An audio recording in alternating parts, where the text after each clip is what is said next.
Is this working?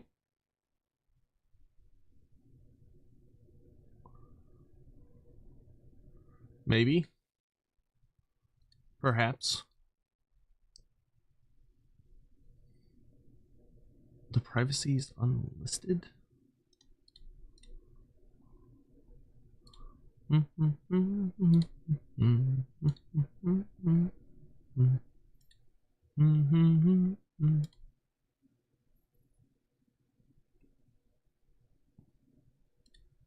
Oh, why is that thumbnail change? Do that one. That one's less stupid looking. Visibility. Public. Save.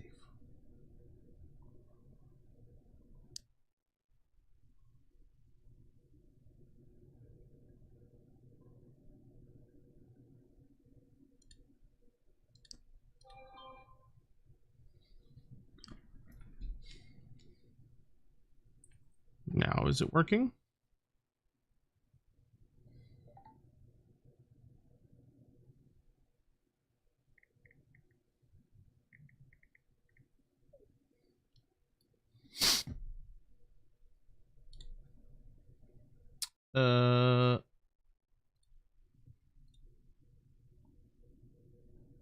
Now it's working. Neat.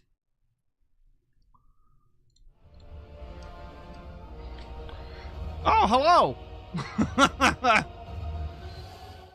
Hello, chat. Oh my god, why is the chat so tiny? Come here. Y'all are so small. You're so small. There you are. Now you're bigger. The real question is this even gonna work? I guess I'll find... No, this is...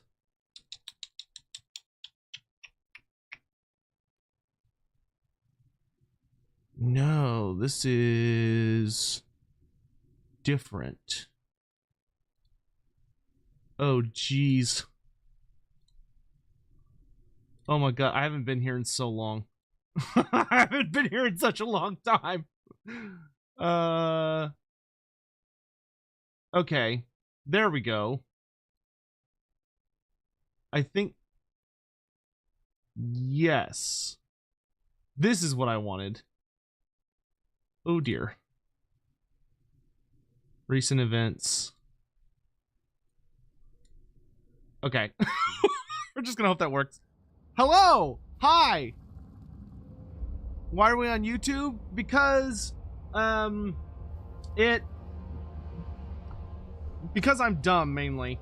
It has come to my attention in recent times, that, I no longer have an exclusivity deal with Twitch. Like, I'm allowed to just do whatever I want. So, I thought I should go back to appearing on both platforms from time to time.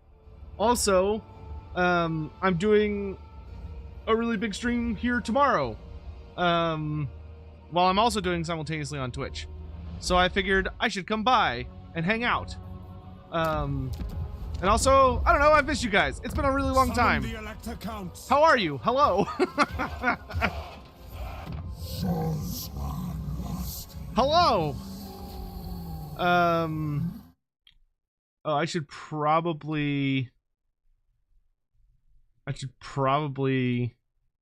put out alerts, shouldn't I? Actually, no. I'm not. I'm just gonna let this be like a stealth stream. If people find it, great. If they don't, fine. Whatever works. How are you guys? Can y'all hear me okay? Can you hear the game okay? Everything sounds alright? Oh my goodness. Yeah, I just wanted to kind of come on and play some Lizards.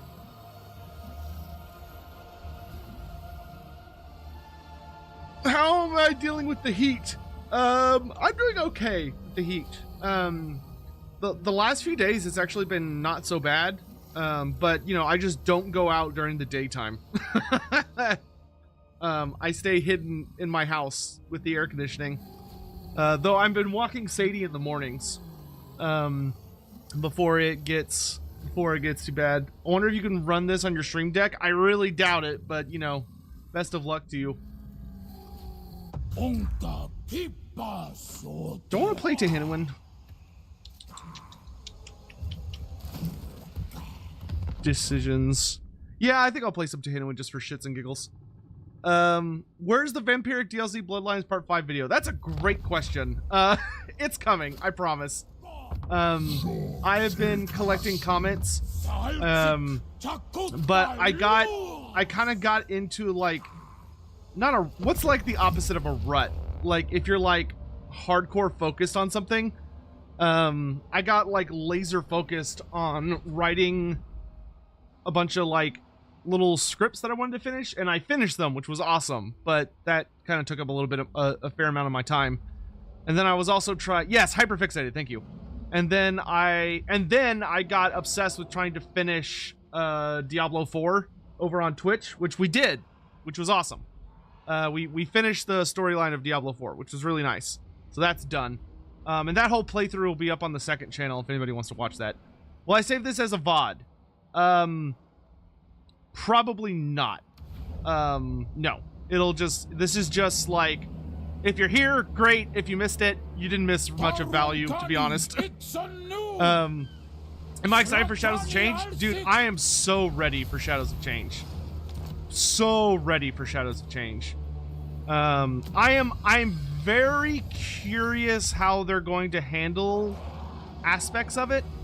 Like, I'm really curious how they're gonna handle the marketing for like 3 characters. I'm curious how the story is gonna work.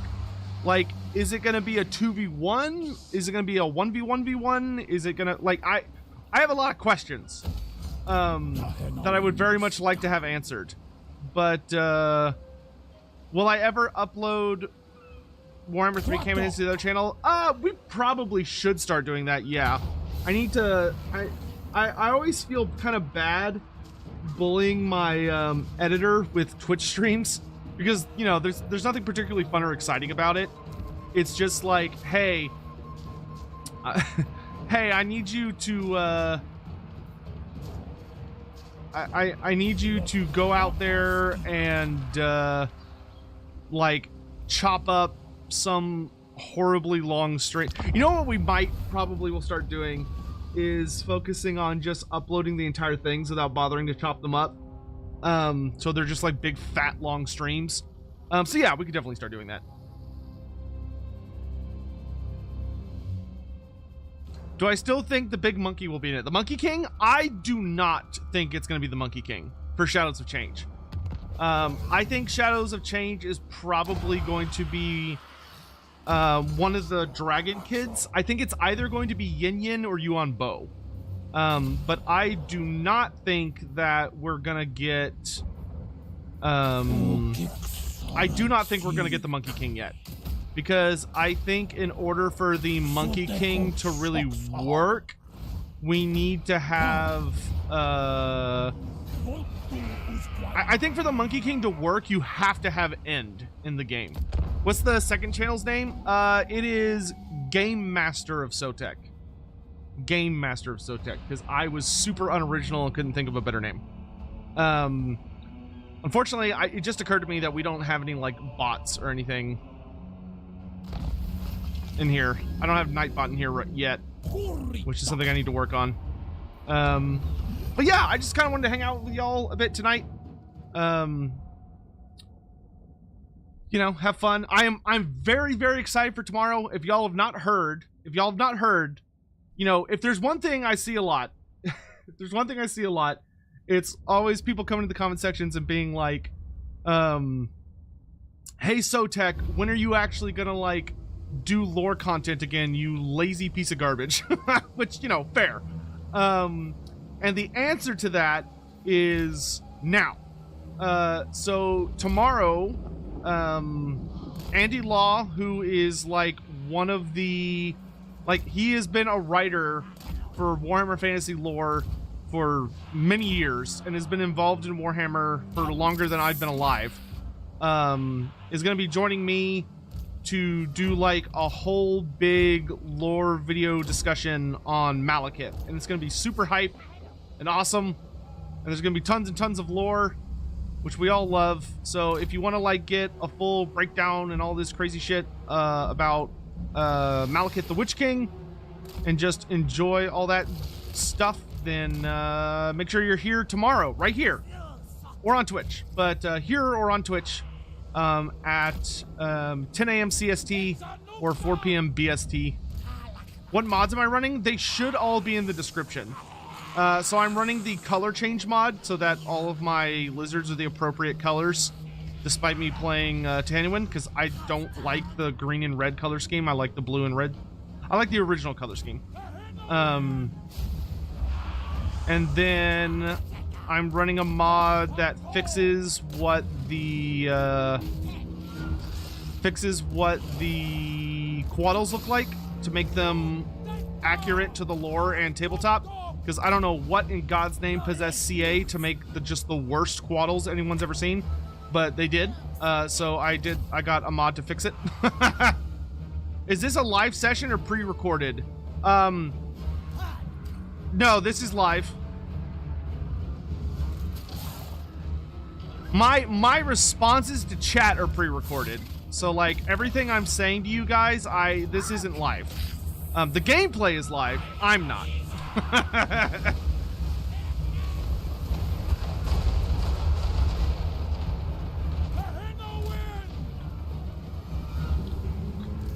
I just used my precognition to guess what all your questions were going to be.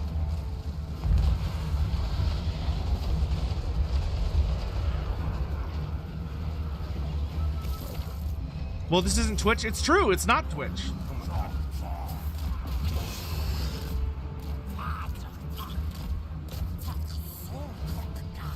But how are you guys? It's good to see y'all. Which of the main Chaos Gods do I think needs their DLC the most? For like...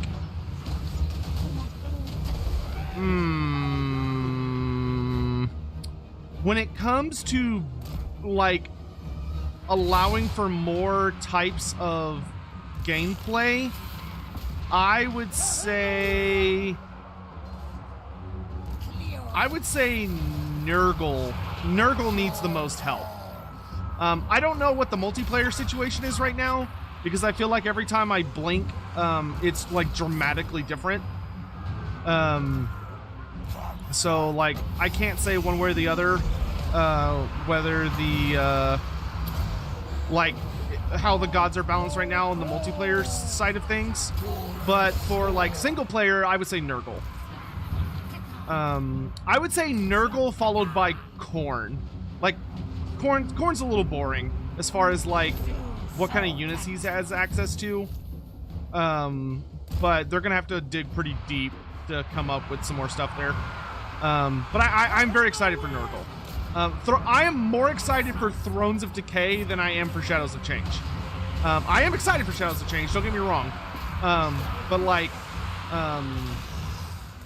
honestly, for Shadows of Change, I am way more interested in what Cathay and Kislev are getting.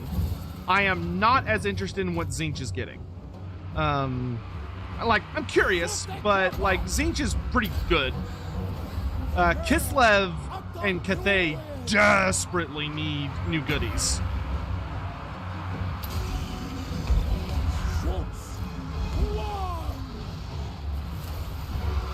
Oh, dude, the Nemesis Crown. Oh, I can't wait for the Nemesis Crown. I'm so excited they're doing that. I did not know they were gonna do that. Legit. Like, when I made my Nemesis Crown video, I was like, man, it would be cool if they do this, but I don't think they're ever gonna do this. And then they're just like, oh yeah, let's do that. It's like, yes! Excellent. Excellent.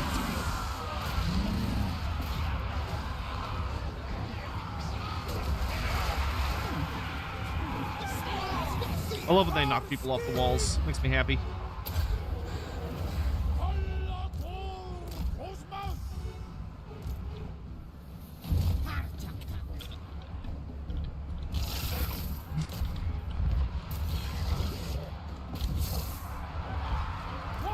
Come on, boys, don't just stand there. Let's go.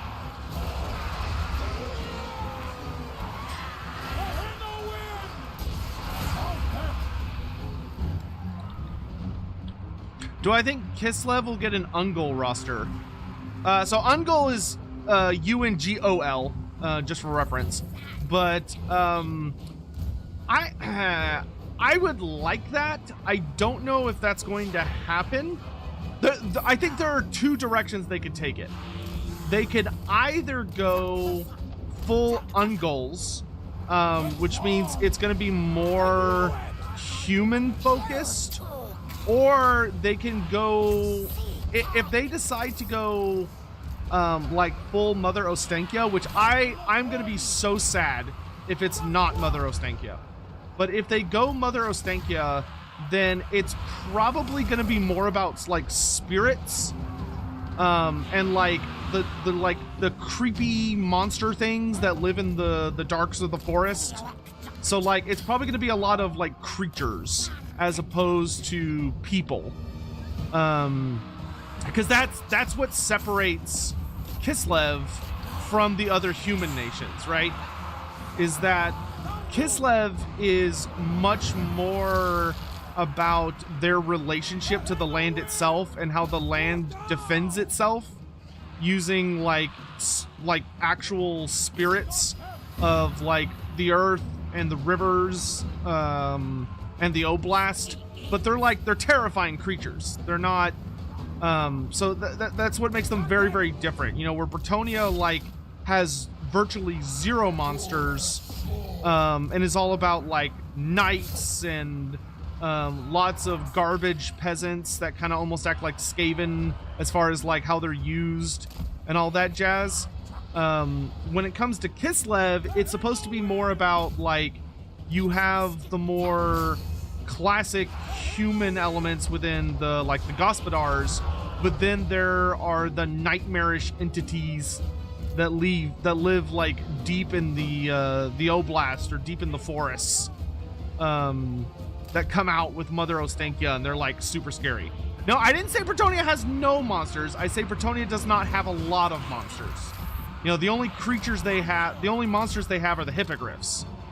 You know, but the Empire has, you know, like griffins and sting tanks, which are kind of like monsters. But, you know, the Empire is much more about like crazy black powder and lots of wizards and stuff. You know, Bretonnia's got hippogriffs and that's about it. Though, there is a very, very, very strong lore point for Bretonnia to one day get Kelpies, and I really fucking hope we get the Kelpies. With the Sons of Bretonnia. The Sons of Bretonnia are like one of my favorite Bretonnian things. They're not super well known, but they're from an actual Black Library book, and they are, or story, and the Sons of Bretonnia are so fucking badass. I would be elated if we got the Sons of Bretonnia.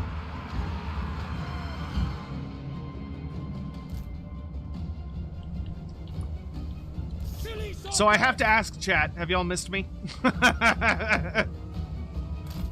I don't even know the last time I streamed on YouTube. It's been what, like... It's been a few years. Right?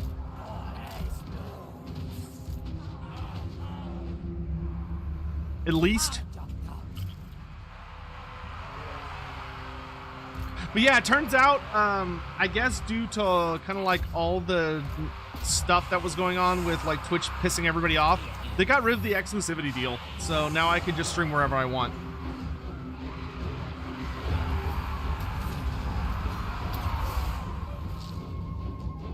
Hammond! Thanks for the super chat, dude. Also, it's Hammond, so I'm kind of scared of what that's going to say.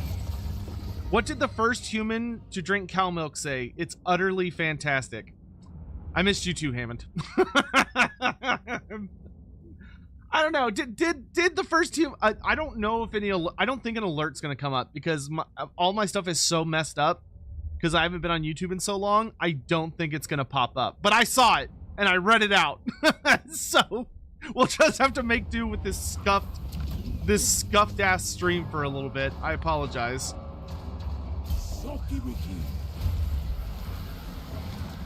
Also, it's good to see you, Hammond. I feel like I haven't seen you in forever. That may not be true, but it's how I feel.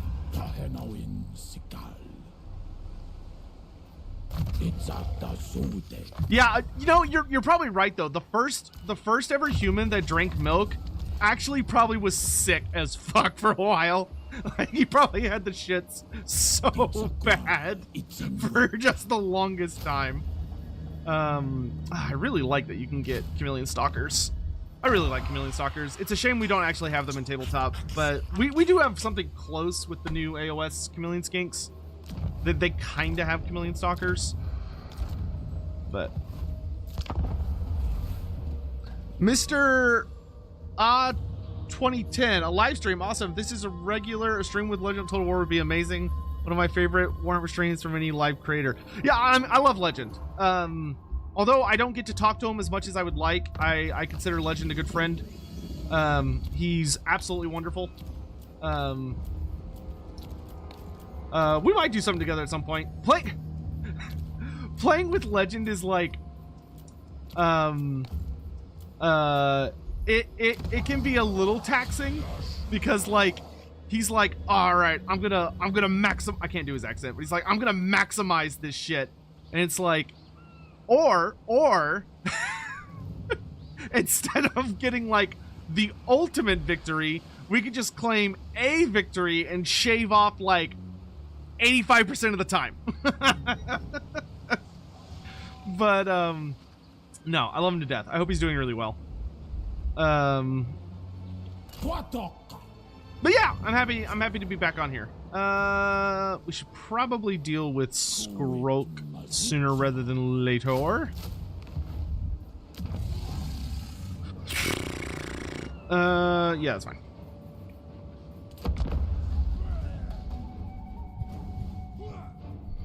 Having a big 8-person stream game would be awesome. That would be awesome if Creative Assembly would actually put out like committed servers for multiplayer so that you could play multiplayer campaigns and it not turn into absolute fucking agony because it takes so long for the game to do anything.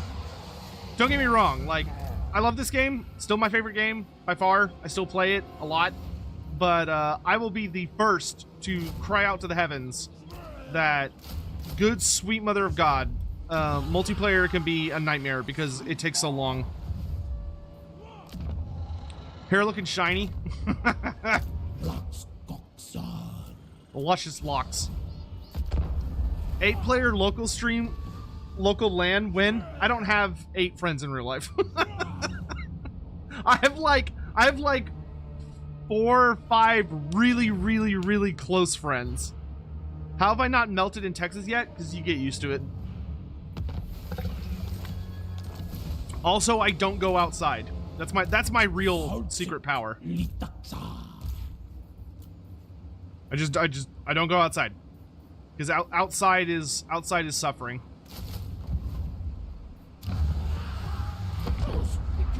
What would I like to see out of a Norska DLC? Easy.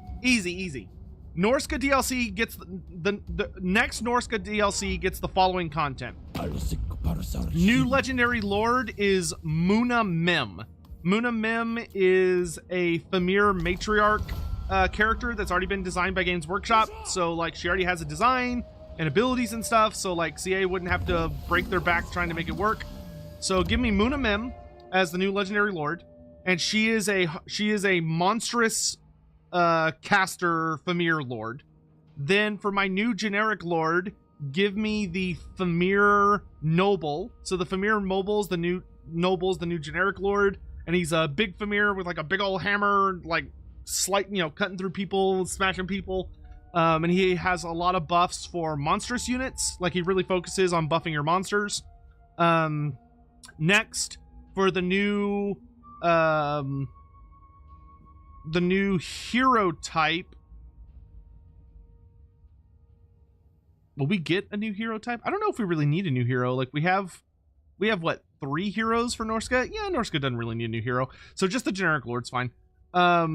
Then I would, for the new units, I would do werebears as like a super elite heavy badass melee unit. Then I would do the Cursed Etten. The Cursed Etten as your new monster unit.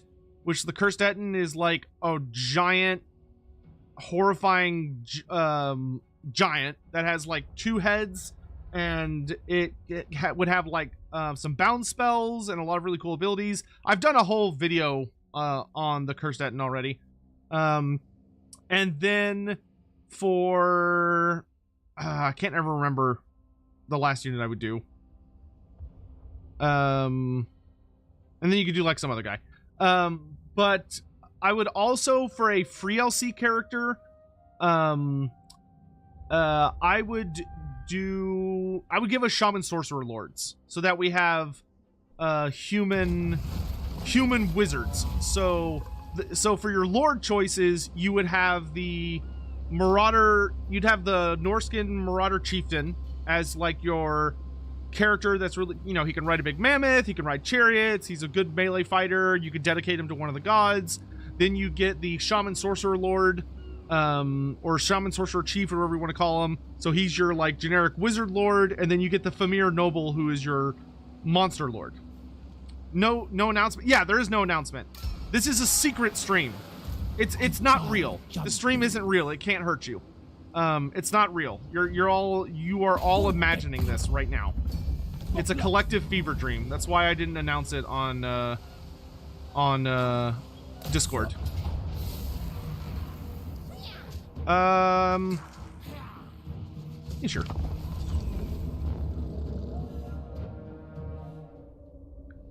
Yeah, a skin bear, like a skin wolf and a werewolf in like technical terms are the same thing. Yeah, because ultimately, I think Norska needs 3 more legendary lords. I think it needs a Famir Matriarch legendary lord with Muna Mim. I think it needs a shaman legendary lord, human shaman legendary lord, which I think that oh my god, the Tarmakon character, whose name I cannot remember for the life of me. There's a shaman sorcerer character who is in Tarmakon. He's not technically Norskin. Sio the Faithless, thank you. Sio the Faithless. Yeah, so Sio the Faithless would, I think, make an excellent shaman sorcerer character. And I also think that Sio the Faithless should act as your big mammoth character, because he rides on a Chaos War Mammoth. Like, that's part of his gimmick, is that he can come with a War Mammoth. So I would put him on the War Mammoth big time. That way you could rework Wulfric to be like a super epic badass duelist and focus a lot less on the mammoths. Because like Wulfric has some synergy with mammoths, but that's not really his gimmick. I would have Wulfric focus far more on your Marauder Chieftains and like your regular Marauder units. So Wulfric should buff the shit out of like your Marauder Horsemen, your Marauder Champions, and your Marauder, like all of your regular guys. That's what Wulfric should focus on. I would also introduce some campaign reworks. I would very much like to have them re-record Throg's dialogue. Do the same voice actor. He can do the same voice, but change his dialogue so that he doesn't sound like a giant freaking idiot. And instead talks like Throg should talk. Because when Throg talks in the lore, he's very philosophical and intelligent. Like, he still sounds like a troll. He should still sound a little odd talking, because his mouth is not meant to be like pronouncing human words and stuff. But he shouldn't be saying like, "Be hungry." He should instead be saying like actually interesting things. And then I would also give Throg, I would have Throg's campaign and his unique mechanics revolve very heavily around trolls.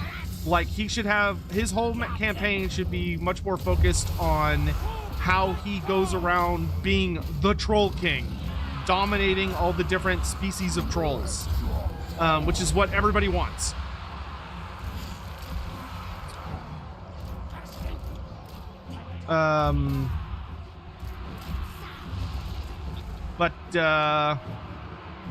And then the last legendary lord I would like to see Norska get is, oh gosh, the Werebear character. And have him be like hardcore focused on buffing your skin changers. So, you know, he gets all of the buffs for your skin wolves and your werebears. and all those guys. So that would put Norska at 5 legendary lords, covers the full spectrum. You're done. Like, good job. You're done. That's the end. You know, give them a couple more, and then, you know, they get a couple more bonus units, and life is good. What about Sirtha Ek? Sirtha Ek, I think Sirtha Ek should kind of be like Sartorial, where he is a fun character that has give him like a unique model and let him have like a unique starting trait, but I don't think he should be a legendary lord. I think he should be more there as like a nod to the Total War community and not like a full-on dedicated playable lord. Like I would just make him like Sartorial, where it's like he's important to people that know the history of the game and really enjoy having references to the prior games, but like he's not really important outside of that. You know, he's a meme. He's not like an overall genuinely important character.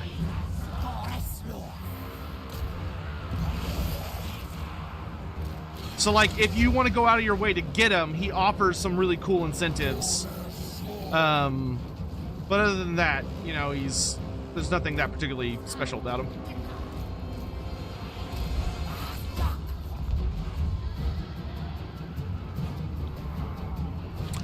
No, Jordan, that was not Sirtha Ek. That was... Oh, gosh. That was the, Cornate Lord, whose name escapes me. Am I saying memes aren't important? I'm saying memes, are not the basis from which we should draw our legendary lords. Because we only have so many slots, guys. We gotta use them. Yeah, Egil Steersborn. Egil Steersborn is the Bretonia character, or the Bretonian villain.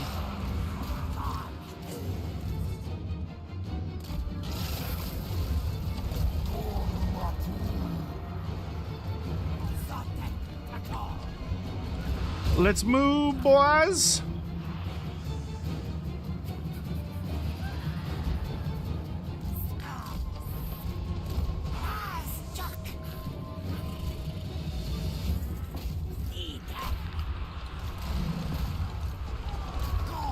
But yes, I do want to make it clear that I am officially back for YouTube streams. They won't be like all the time, and most of my streams will still be on Twitch.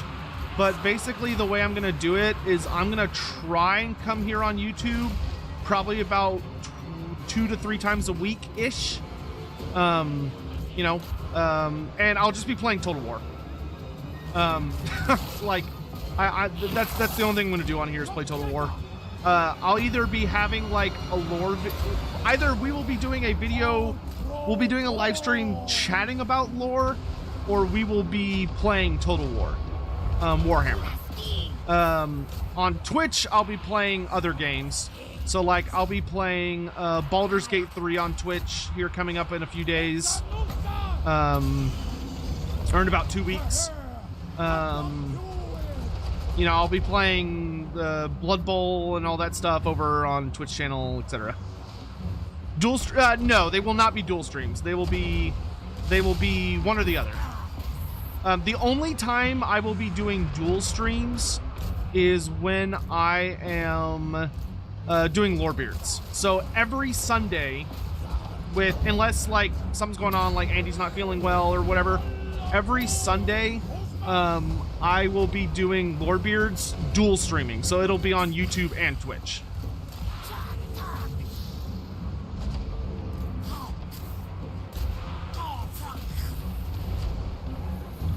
Sotek, what would happen if a Cathay Dragon-Blooded got the red kiss? Would the new vampire have the thirst? Because the vampire will have dragon blood in them. That's a really interesting question, actually. I don't know. That's a super interesting question. I would think that they would maybe have a bit more resistance to the red thirst. It would not have as much of a like debilitating effect on them. But I do think they would still be affected by it, because I don't think they would have enough dragon blood. I think that would be the main issue. Like, yes, they do have dragon blood, but it's only a piece of them. It's not like the full thing. I think you need significantly more in order to effectively cure the not the red thirst. That's a 40k thing. The thirst. Though I do think that they would have a very unique relationship with their vampirism. But yeah, it's a really interesting thing.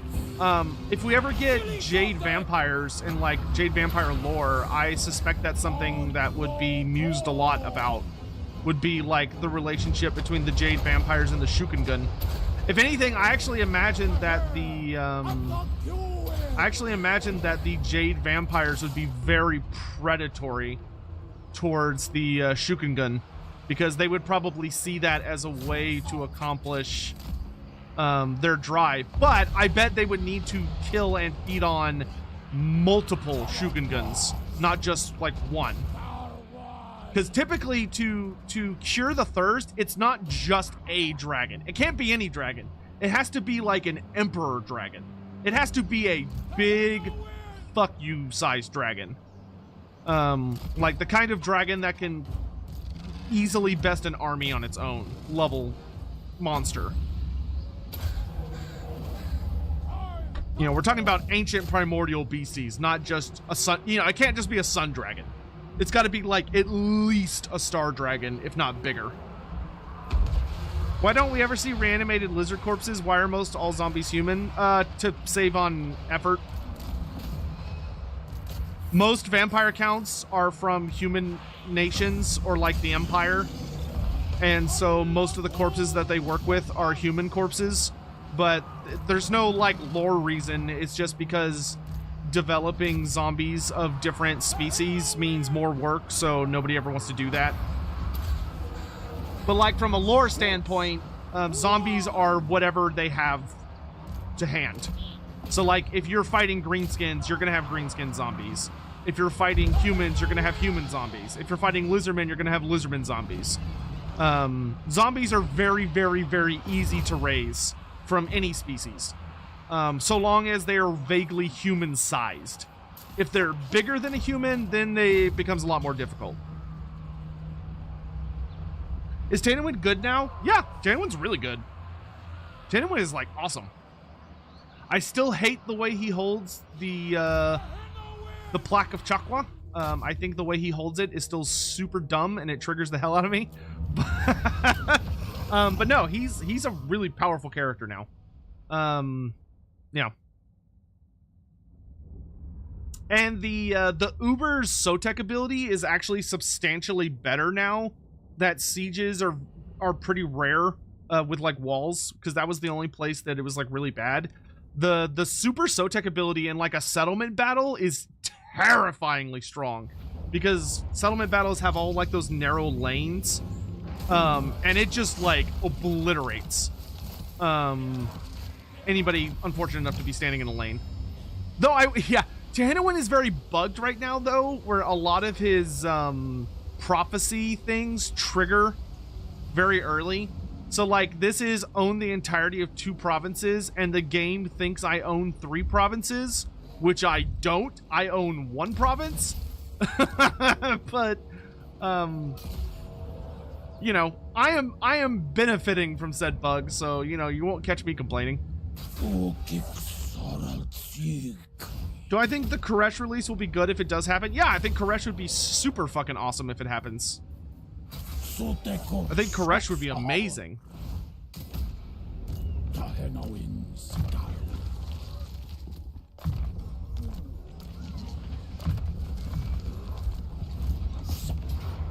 Yoink.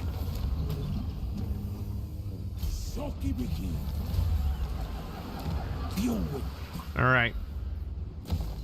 All right, rat boys, it's on.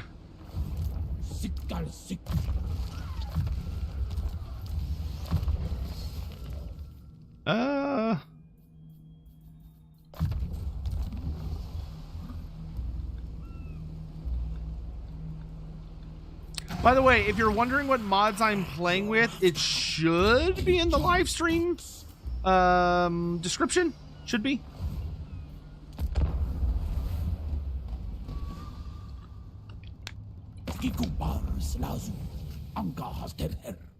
Are there elementals in Warhammer Fantasy? Yes, I very strongly believe that they should be part of Araby when and if we get a playable Araby faction. Which I have a video that I finished writing the script for, and that'll be coming out here in a week or so. But yes, we have the incarnate elementals, and then we have minor elementals or lesser elementals. Which the incarnate elementals are the embodiments of the... Oops, that's another Lizardmen faction. They're the embodiments of, like, the 8 different winds of magic.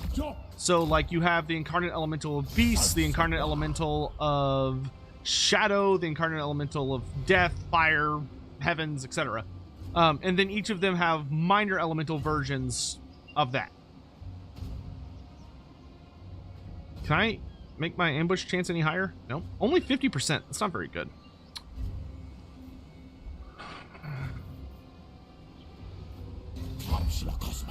We will do this stance so I can see what the hell is going on, because I don't know where that Skaven army is.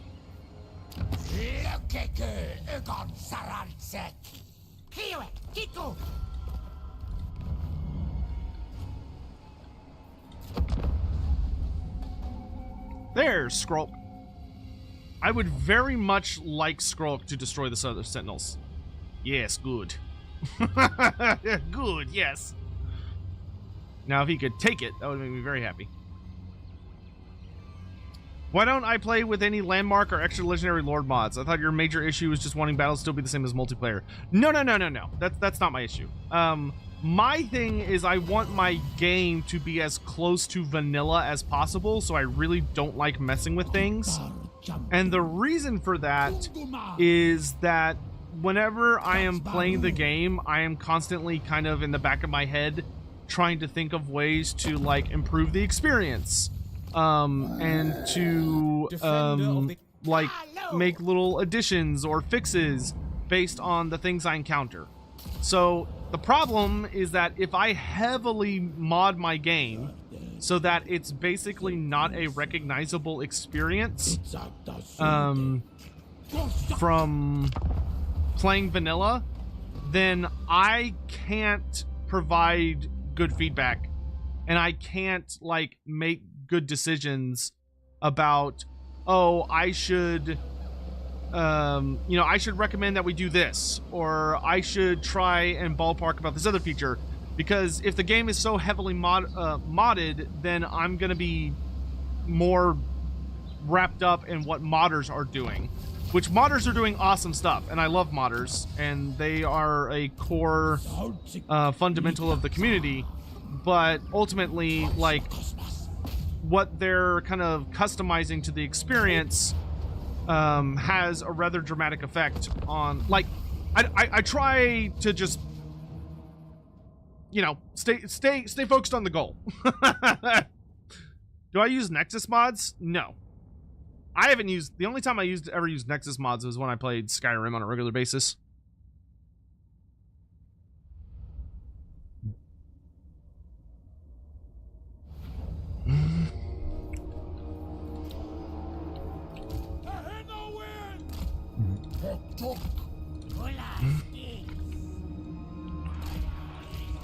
All right, let's mess these rats right up.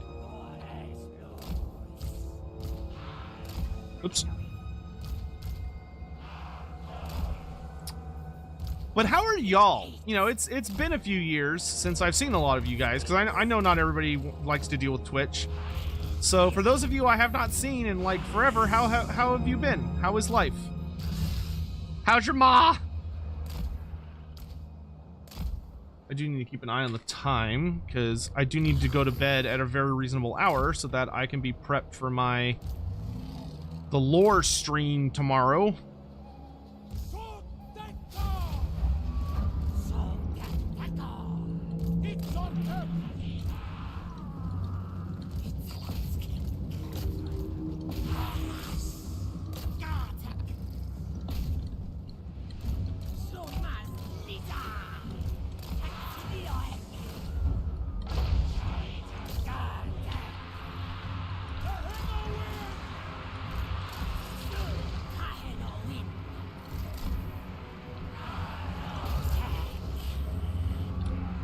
Hey Hugh, what's up, man?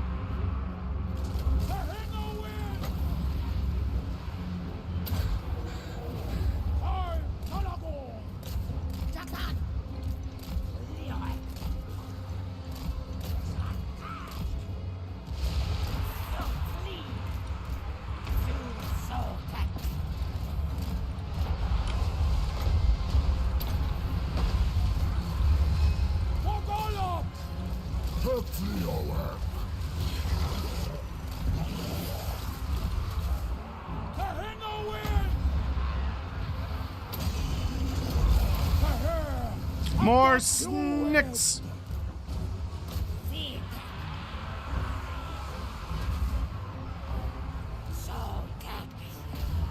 I also really want a Clan Pestilence DLC at some point. Clan Pestilence got shafted so hard, being the like the starter group. How is Skrolk level 11 already? Jesus Christ.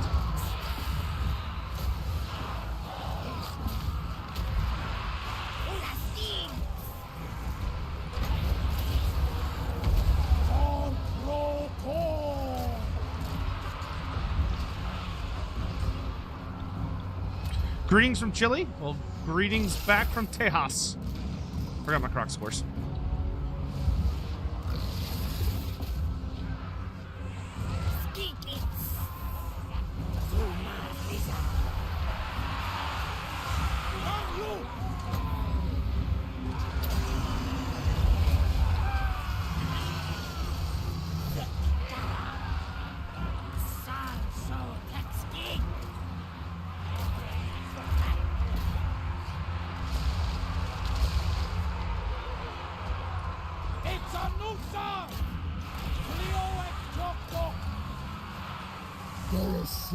Ding dong, the Skrolk is dead.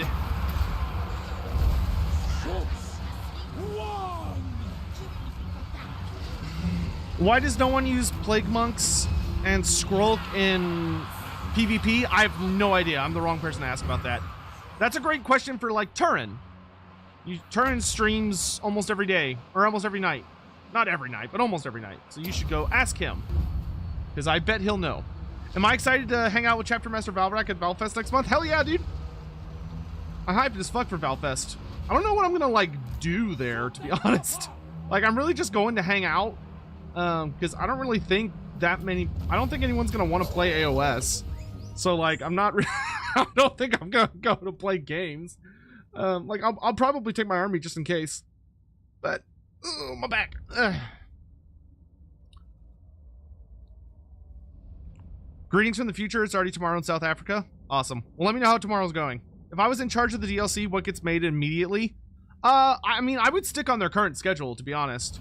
As far as, like, doing a, like, a 2 races along with a Chaos Race DLC. I actually really, really like that. I think that is an excellent, excellent, excellent, excellent decision. So I would just be sticking on the current path. But I would be looking ahead to the next race pack after that. Because my goal would be to get through the quartet, so to speak. So I would do Shadows of Change, Thrones of Decay, the Slanesh DLC, and the Khorne DLC. And then after that, I would do Kingdoms of End. That would be my current trajectory. The main thing I would probably be focusing on outside of that would be that I would be focusing quite a bit on I would start to focus quite a bit on how I want to deal with oh my gosh, I'm having a brain fart.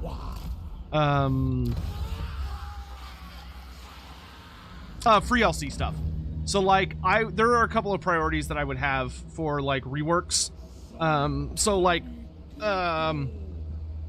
getting Quick Head Taker and a proper Head Taker mechanic. Getting the Lizardmen Geomantic Web mechanic to feel like it's a fully fleshed out awesome thing. Making it so that the Dark Elves, Wood Elves, and Lizardmen have all, and Ogre Kingdoms have all of their Lords of Magic because they're missing a couple Lords of Magic. So I would be mostly busying myself with like little things like that. Is my Seraphon army all painted up, ready to go? Pfft, no.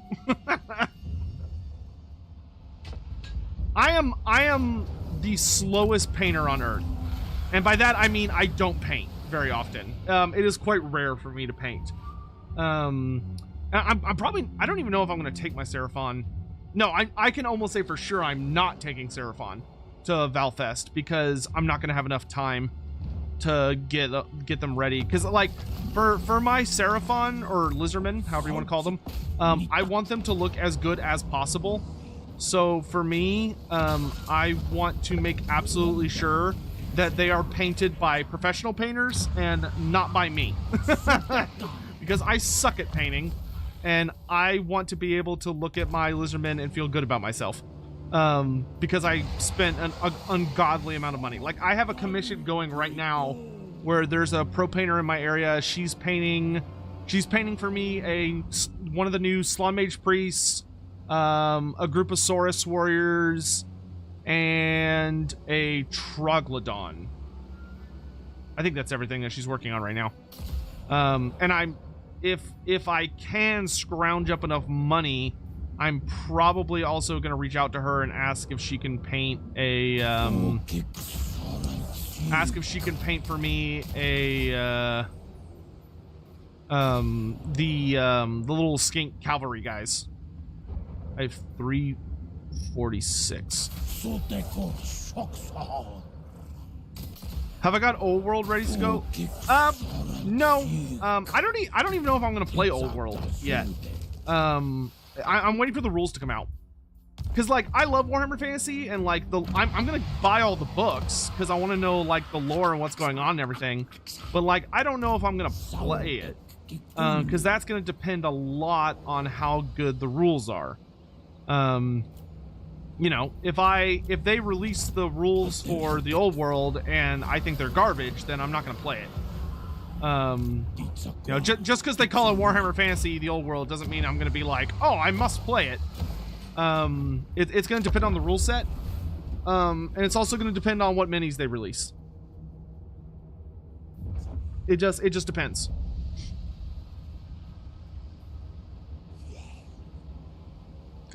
Can anyone tells me what the heart sign means on the High Elf shields? The heart is usually a signifier of the Everqueen and Avalorn, but more specifically the Everqueen.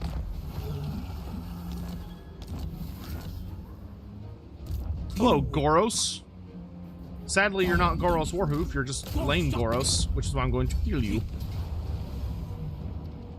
Ooh, 25% ward save. That is sexy. Let's slap that on this unit. And missile resistance on Macroc scores.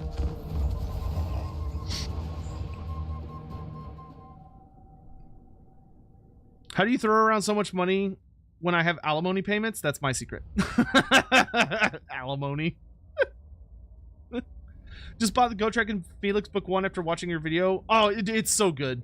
It's so good. Just remember that Troll Slayer is a bit weird. It's more of a collection of stories as opposed to like a single cohesive story. So that one's a little weird, but just power through it. Once you get to Skaven Slayer, it's genuinely amazing. Like, it's so good. I think you're gonna have a lot of fun with it. I hope. Gotrek and Felix is legit my favorite series ever printed. On anything, like in fantasy.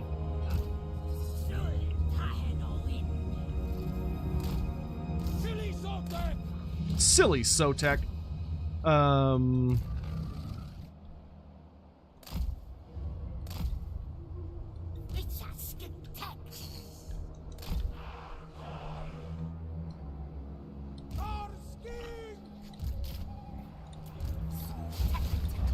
Get in there, you little guys. Little guys.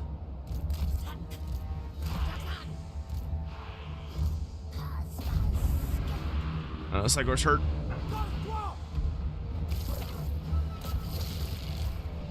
Alright, Sally's, let's get to work.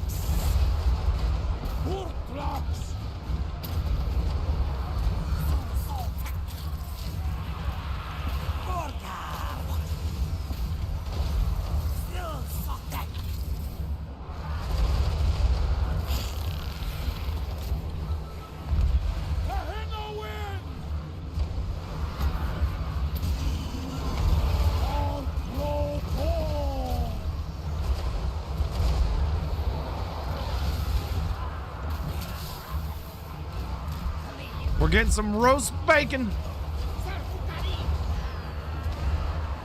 Oh, salamanders. Where are your vampires at? You mean the new vampire video? It's coming, I promise.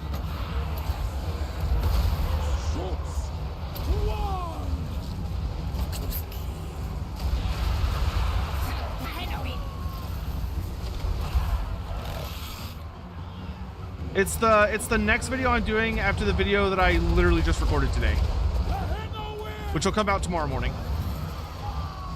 which is about the new updates from CA.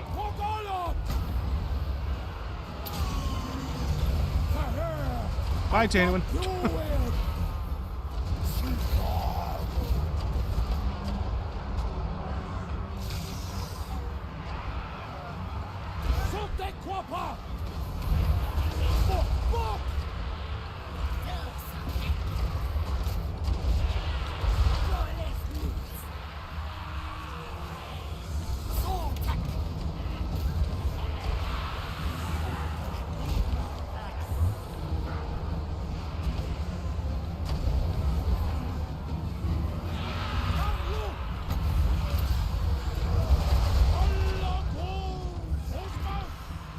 Bring it down! Bring it down!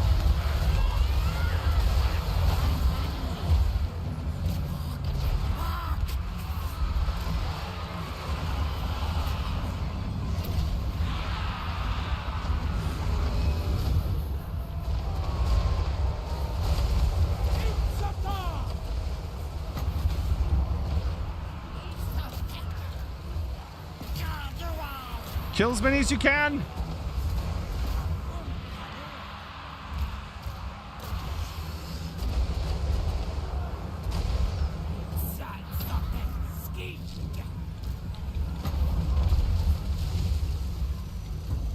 Would Slugtongue be a good legendary lord? He'd be okay. I don't think so, to be honest. I think Slugtongue would be far more appropriate as a legendary hero than a legendary lord. Like, he's alright. But I really think the only thing about him that's like super duper duper duper unique is that he's very Nurgle themed as far as Beastmen characters go. Like, he's easily the most Nurgly of them. But I would not say that he makes for a particularly unique legendary lord.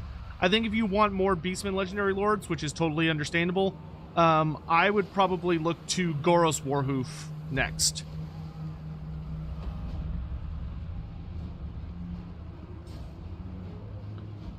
Because, like, the whole thing with Slugtongue, right, is that Slugtongue is a character who he is a wizard that specializes heavily in dealing lots of attrition damage. Which it's like, we kind of already have the ultimate attrition baddie with the Beastmen with Morgur, and we also already have the super big caster baddie with Malagor. So it would be better to do someone who's got a more interesting theme, which the best character would be Goros Warhoof, because he's the Centigore character. So like a Centigore legendary lord I think would be very interesting and exciting, because that'd be kind of like a cavalry character. Are there Beastmen in Lustria? Well, here, I can show you a cool little map. Let's see here. Where is it? I think it's in this book. Is it not in this book? Maybe it's in...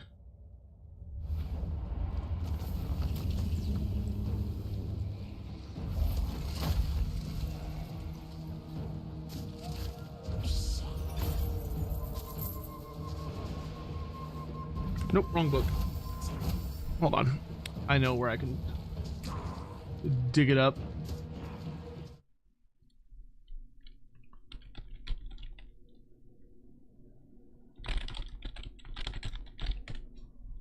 There it is. So this map right here, this shows you where all of the world's Beastmen are. generally speaking. So if I hit this button, yes, this map. So I'm gonna. So as you can see, the southern chaos wastes completely fucking infested. The northern, my hand went off the screen. The northern chaos wastes very heavily infested. Nagaroth has a couple of very noticeable packs, though you'll notice they are not really dense around where the actual Dark Elves are, because the Dark Elves are along the coastline. The Southlands has, like, the Heart of Darkness right here. You also see they're very heavy along the coast of Araby, and then they're all over the fucking place in Nippon. There's a lot of Beastmen in Nippon. There's a lot of Beastmen in End. There's a lot of Beastmen in Koresh and Cathay, but there are no Beastmen pretty much at all to be found in the Darklands. Very little be found in the mountains, the Mountains of Morn or the World's Edge Mountains. Very few Beastmen in the Southlands, and there are zero fucking Beastmen in Lustria. So there you go. That is the map of where all the world's Beastmen are. The northern and southern Chaos Wastes being the most densely infested. But Cathay and Norska and the old world having some pretty serious problems.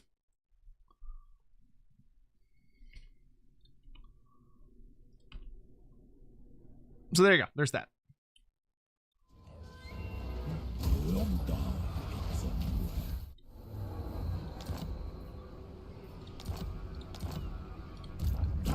You didn't remember that at the end of the day, the Beastmen rely very heavily on chaos corruption, and also forests. You know, they are primarily woodland entities.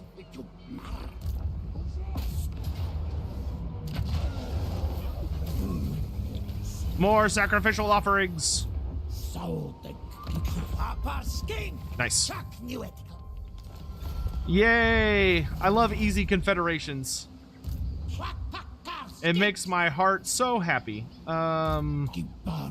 Hey fam, give me some of those. Give me some of those feral Bastillodons you got there. Thanks, bro.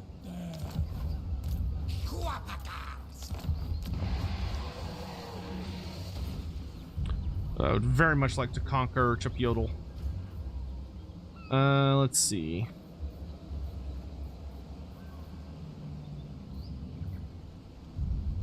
Let's get that, because we have some pretty serious Skaven issues here. Alright, we've maxed out Skirmisher. Let's get my magic up and going.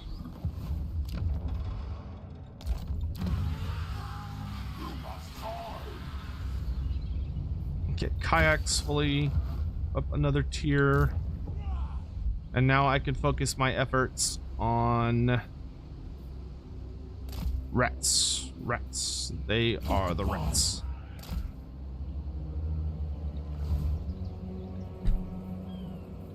Rebellion. Okay, that's fine. I don't care. I'll save up.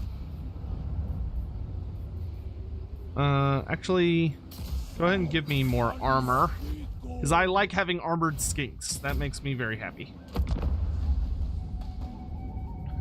Will we ever see Tarmacon's brothers? I don't know. That is purely up to Games Workshop at this point.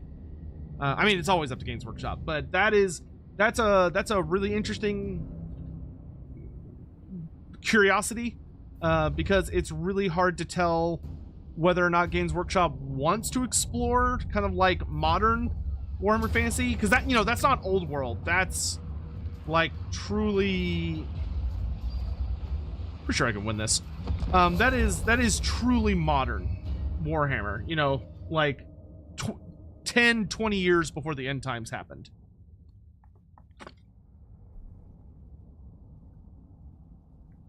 Is Cathay hinting spider monkeys, baboons, orangutans, and gorilla humanoids? Also, could the Monkey King be a spider monkey because Cathay propaganda says he lives in the south? So, the important thing to notice about that particular quote is that that's not truly about the, that's not the truth behind the Monkey King. those are rumors being spread by the agents of the Celestial Dragon Emperor, which the Dragon Emperor does not like the Monkey King. He really doesn't like the Monkey King. So he is actively going out of his way to spread lies and rumors about what he is.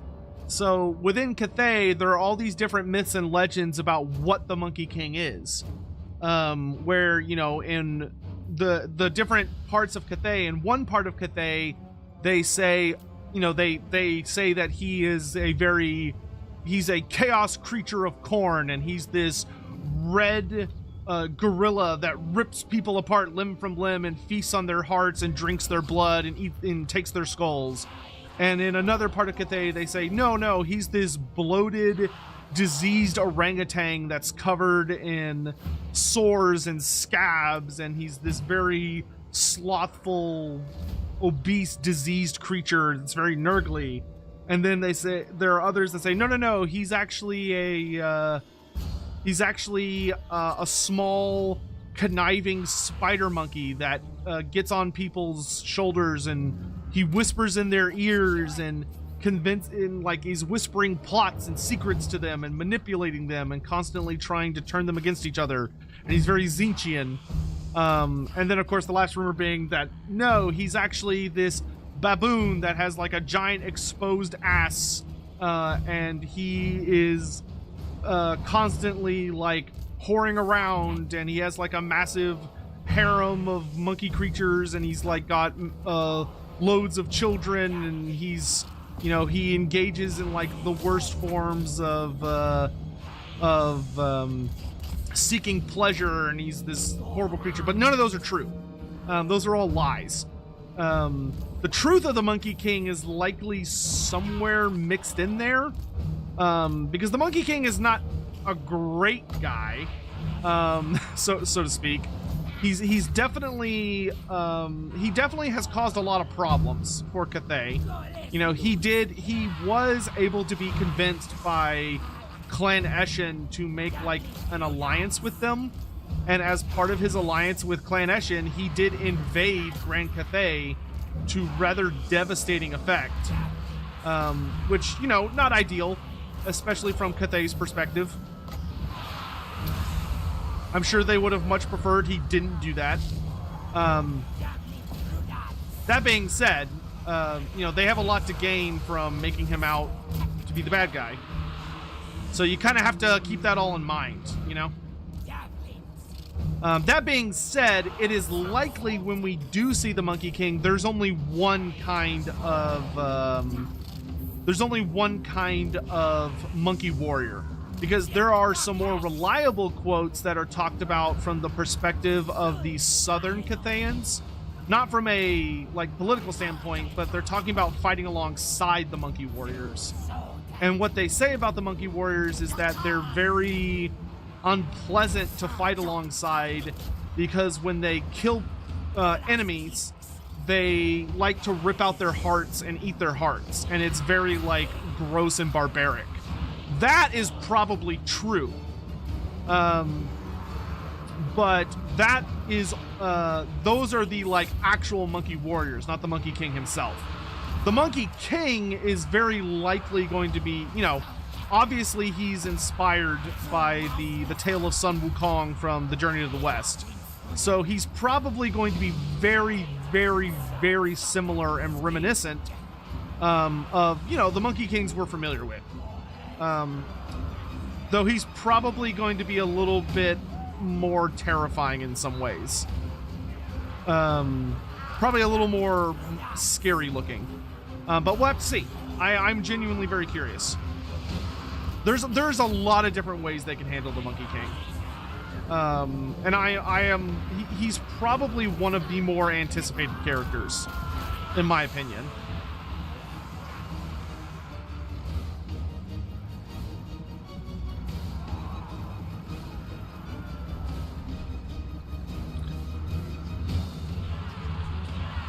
You know, I would personally say that there are very few characters who are as major in like pop culture around the entire world at this point as Sun Wukong. Like, thanks to like Dragon Ball and everything. Like, Sun Wukong is incredibly present in global culture.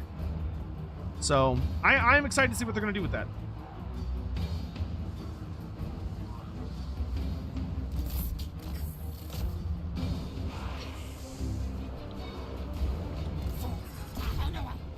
Go, Skinks, go!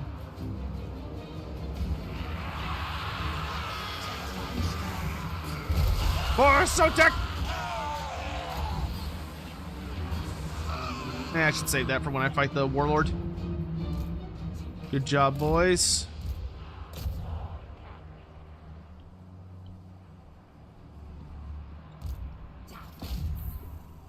Okay, good.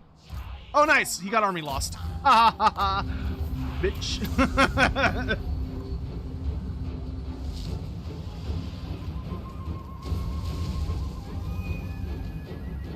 Do I think he'll be in Shadows of Change? No. No, I do not. I do not think the Monkey King will be in Shadows of Change. I think it's too early for the Monkey King. So the important thing to keep in mind about the Monkey King, right, is the Monkey King does not live in Cathay. The Monkey King lives in what's called the Mountains of Heaven. And the Mountains of Heaven are they're like geographically roughly the same location as the Himalayas. So they form, but in Warhammer, the Mountains of Heaven form the border between Grand Cathay and the Kingdoms of End. And the Monkey King is a very, very important character when considering End and Cathay's relationship, because he acts as a bit of a border guard. In that he works with Cathay to fight against threats to Cathay's borders. So he allies with Li Dao, the fire dragon, to deal with the Naga of Koresh, and he allies with Li Dao to deal with the entities of End, you know, the Tigermen and whatever else may be with them. So I think in light of that, I think you have to have the Kingdoms of End in the game in order for the Monkey King to really like make sense and to be like his full self, to be like the proper full interpretation of the character. So I think we will see End released as a race pack first, and then the Monkey King will come after that. Especially because we have like, you know, we have 3 Dragon Kids to go, assuming they're going to do all of them, which I don't know if they will, but I do feel very strong they're going to do at least one more Dragon Kid.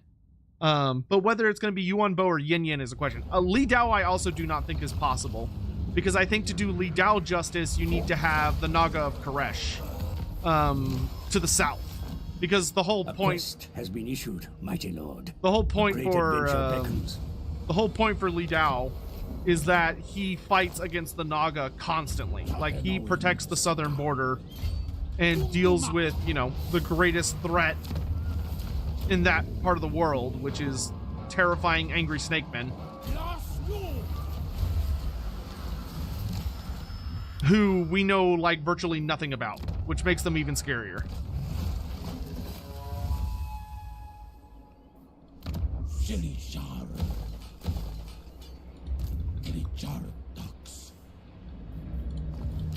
Very nice, very nice. Wow, we have really high corruption. Let's do that. Let's get our corruption and public order better under control. That'll be good. Bless Croxagors. Saurus. Let's see. I could use another unit of... I could use like 2 more units of Bless Chameleon Skinks.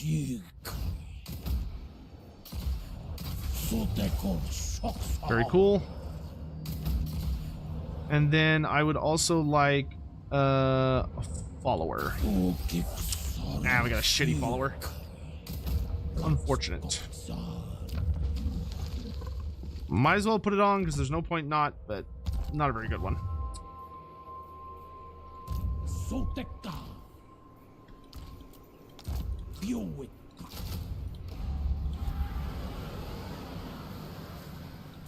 10. Okay.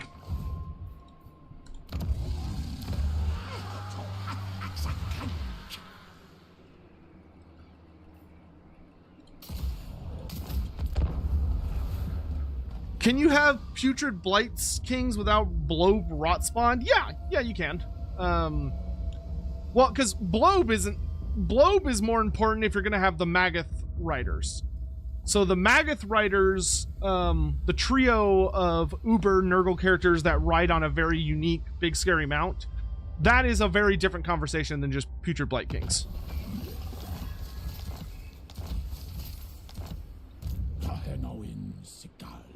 I am very curious if they'll give us the putrid blight kings or not, though. That will be interesting to see. All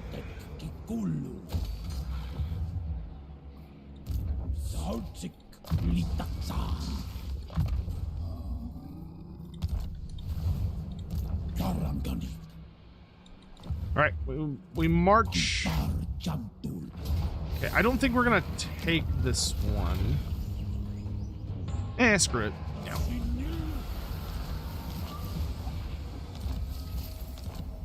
Gives us a good staging point. Because obviously taking Oxiol is the most important thing.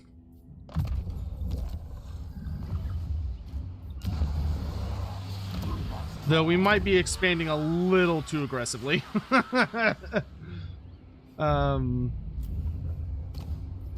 Oh, we got a 3rd generation Salon. It's not awful. I don't know why I summoned him there. That was dumb. Whatever, it's fine.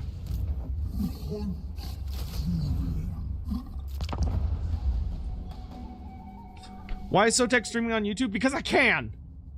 And I feel like it. And also, I am essentially here promoting that there's going to be a live stream tomorrow at 10 a.m. Central Standard Time, 4 p.m. BST, that you should all come to, because it's going to be here on YouTube and on Twitch simultaneously, so you can watch wherever you'd like.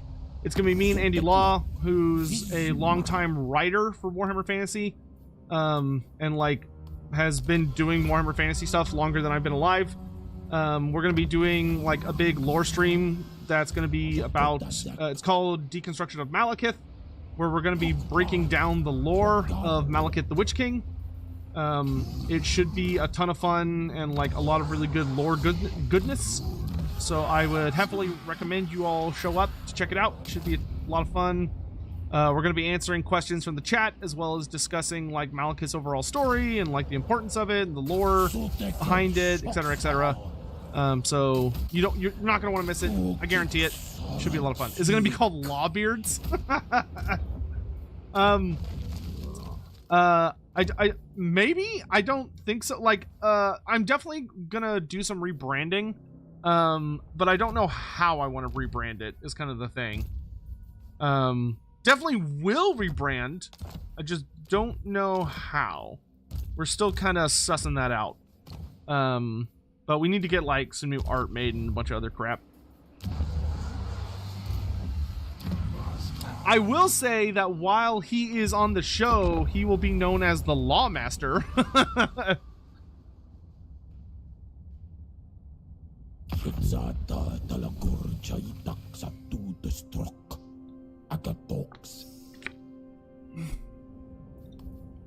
Look at all these friends I'm making.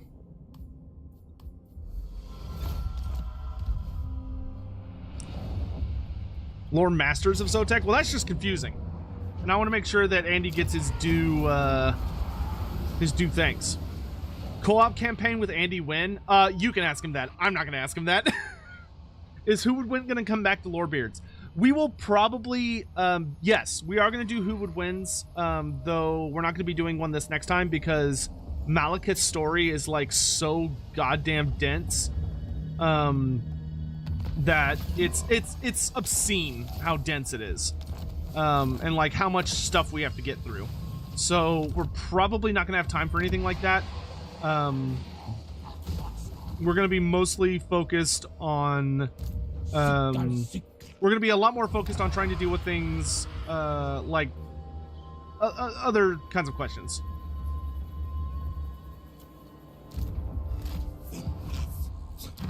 Summon the... Oh, I can only have one Skink Chief now? Lame. Okay, you should have enough time to come reinforce me, so you can get some experience.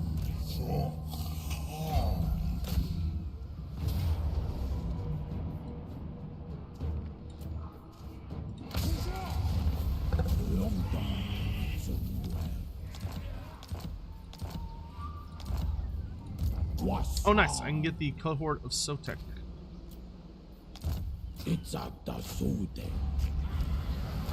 Level 10! Let's see. Give me... yeah, give me a bigger Flock of Doom.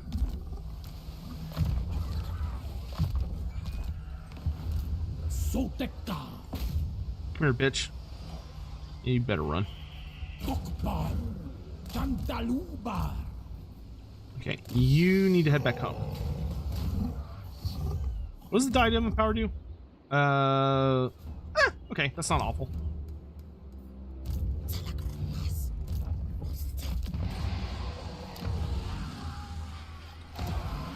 Two turns on that.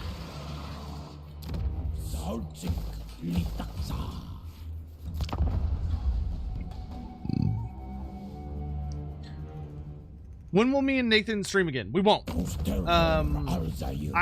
I wish I could share more information on it, but there's really nothing I can tell you. Nathan just left. Is really all there is to it. There was no explanation. There was no conversation. There was no build-up. Just one day he just decided he was done. Didn't say anything to me. Didn't say anything to anybody. He just left. So I have no idea what happened. Still haven't heard anything that happened. So yeah, that's all there is to it. I know that's not a very satisfying answer. Trust me, I get it. But yeah, very weird. So no, he will not be returning.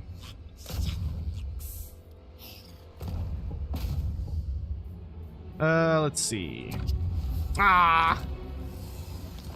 Critical failure. Okay, we're gonna switch this to alignment. Was there a lore interview with Andy Law the first time I had spoken with him?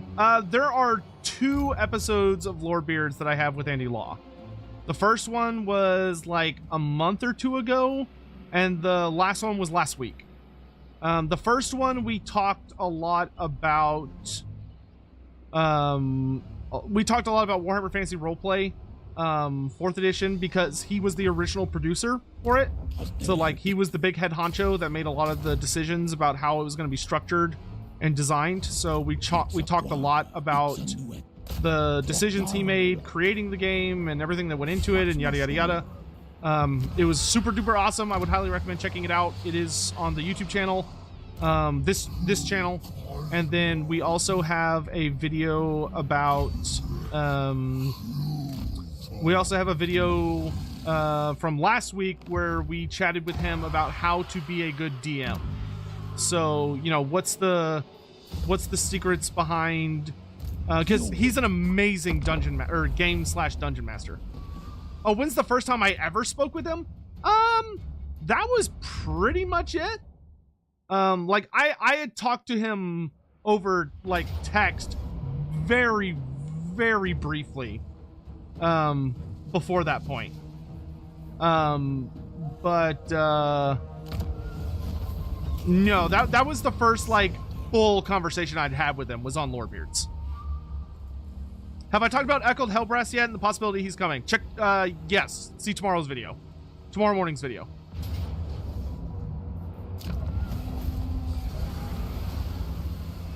Wasn't there a video with him and Grand Cathay? That was Andy Hall. So, okay. So for reference, there are 4 Andys that you need to know about in Warhammer Fantasy. There's Andy Law, who I'm going to be doing Lorebeards with going forwards. and is the original producer of Warhammer Fantasy Roleplay 4th Edition, and is like absolutely fucking incredible at understanding Warhammer lore and everything important about it.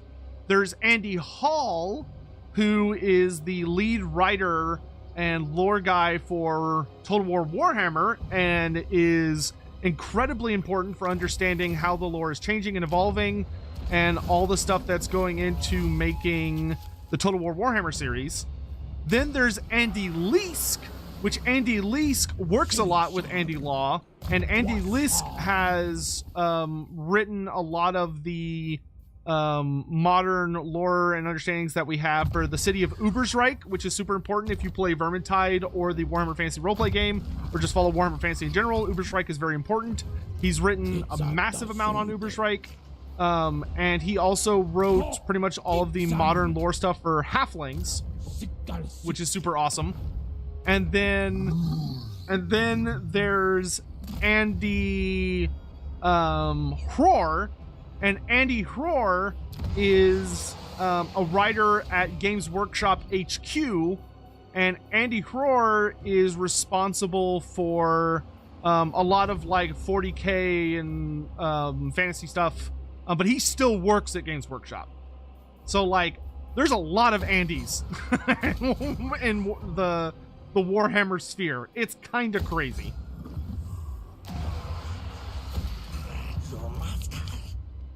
There's probably another one that I'm just not thinking about because, my God, there's so many of them. It sucks that he's gonna hit us and chip yodel. I could go over there, but I can't. I can't stop that army with just skinks. It's just not gonna happen. Or, well, with the garrison. Like, even if I got my Slon over there, I don't think... Oh, wait! I do have some Blessed Saurus I could summon. And with my Blessed Saurus, I could definitely take him. Yeah, sure, let's boogie. We're gonna go negative income for a hot minute, but that's okay. Get me snake summons. And then give me better casualty replenishment. Oh yeah, there's also Andy Chambers. Yep, there's also Andy Chambers. That's true. So many Andys. So many Andys. There's a council of Andys controlling Warhammer. Yeah, it's all a conspiracy. Warhammer is in fact controlled by the council of Andys. It's true.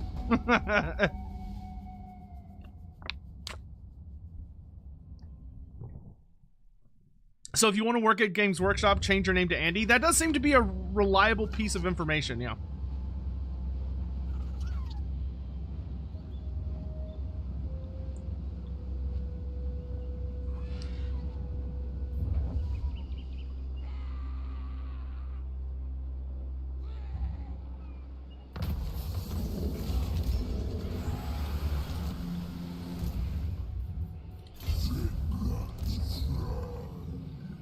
All right, so Rakarth is right freaking next to us, which is not great.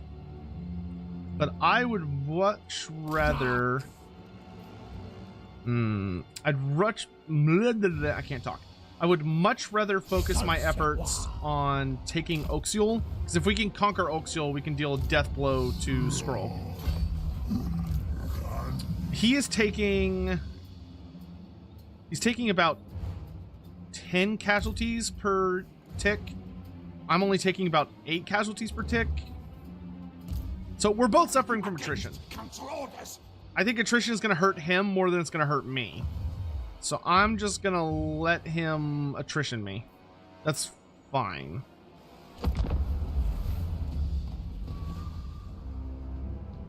Good to see you, Lord Master. It's good to see you.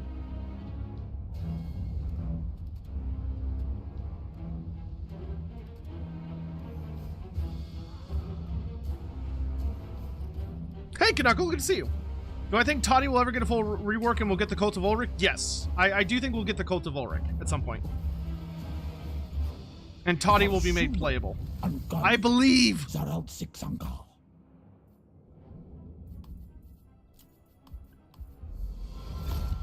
I have to believe.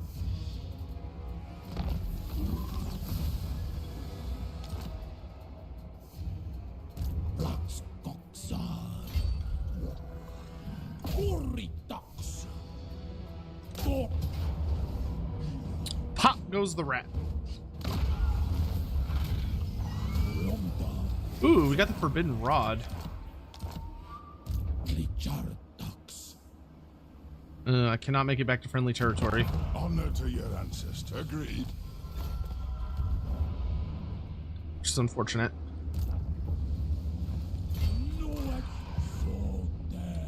Yeah, regular move's fine.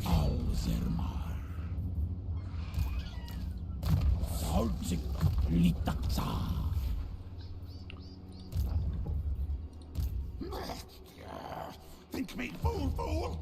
Hey man, if we're both suffering from attrition, that's fine. Okay, I'm gonna take the arcane rod, the forbidden rod. What buffs do I have? Armor for 2 more turns. Let's get the leadership buff on all skinks. Oh, nice. That opened up another big thing for us. Okay, give me another follower. Chance of stealing a magic item. Okay. Can I put that on my source? Yes, I can.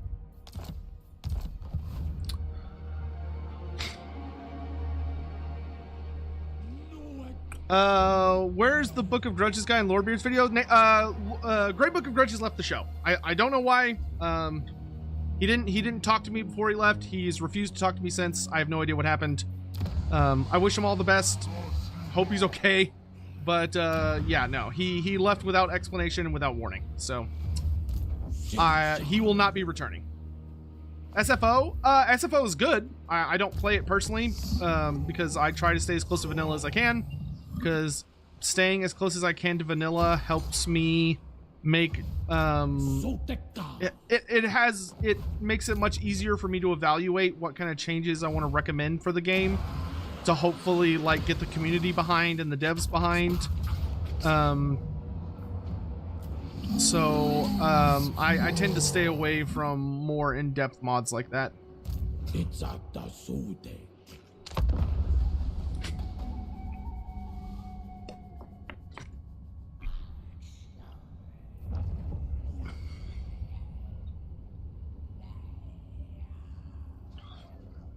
But SFO is super fun. Like, I've played it and I enjoyed it. It's really well made. I highly recommend it to anybody. It dramatically changes the way the game plays. So if you find yourself getting kind of bored of like vanilla play and you're like, oh, I want something to kind of like spice things up or whatever, could not recommend SFO enough. And those guys are like, they are really, really committed to what they do. So yeah, heavy recommend from me. And it's well made. It's a lot of fun. It's very different, but it's a good time. Do I want to attack now?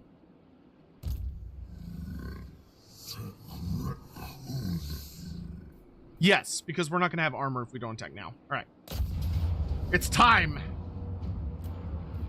Great Slon Lord.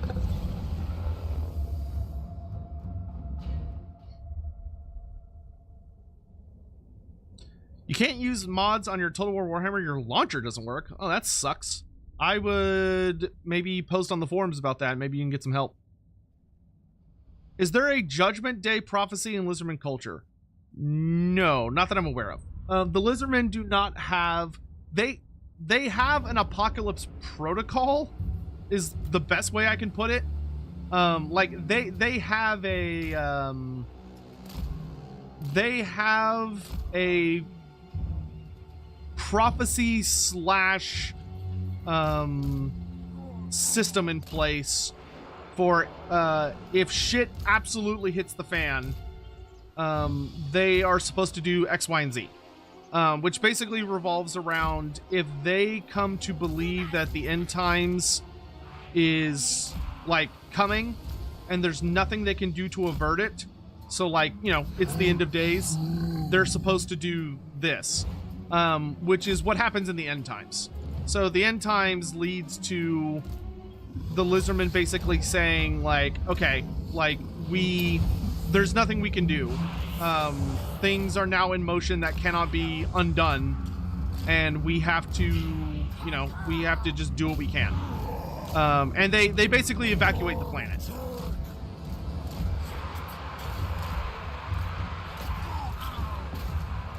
which is when it turns out that like they have a bunch of flying spaceships and stuff like that, which was a bit of an interesting reveal. Though it's not like completely unprecedented, or like it's not like completely nonsensical, I guess is what I'm trying to say. You know, like the Lizardmen using Old One tech is not that odd, even though it feels like a lot. But when, I mean, you look at their army roster and it's like they literally have like space lasers and shit as casual war machines. So the fact that it turns out some of the temple cities are spaceships all along, all right, it's a little bit of a stretch, but I guess I can see it. But I will say, I love the Seraphon in Age of Sigmar. I know a lot of people will probably think this is heresy, but in a lot of ways, I like the Seraphon more than I like the Lizardmen. Which is shocking, to say the least, to me. If I had told my younger self that, my younger self would have slapped me. But I find the Seraphon significantly more fun than the Lizardmen, because the Seraphon actually do shit. They actually get to participate in the setting, which is so nice. Instead of forever being the kid on the bench, never getting picked for dodgeball.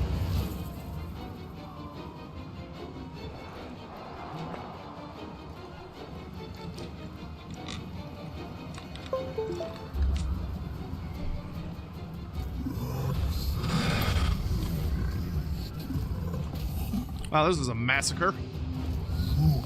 Good. I love massacring Skaven. It makes me feel good about myself.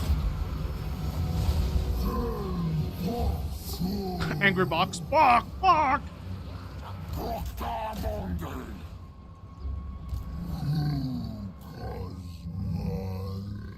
I'm just gonna let my Slan heal himself.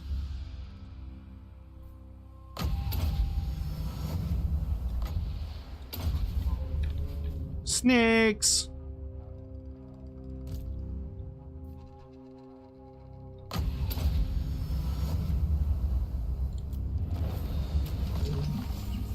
Hey Hawk, what's up? I just realized I don't have any mods, do I? Man, I'm gonna have to repair so much shit for these YouTube streams. I appreciate you all coming out. It's great to see y'all.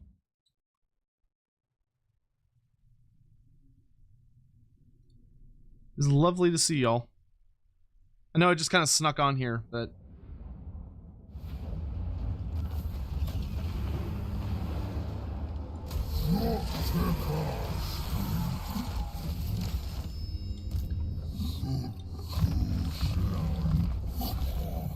We give chase!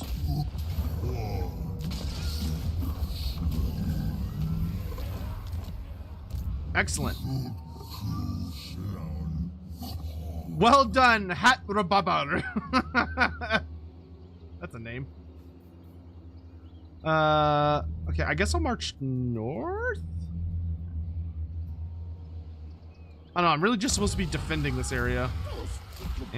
We'll fall back for now.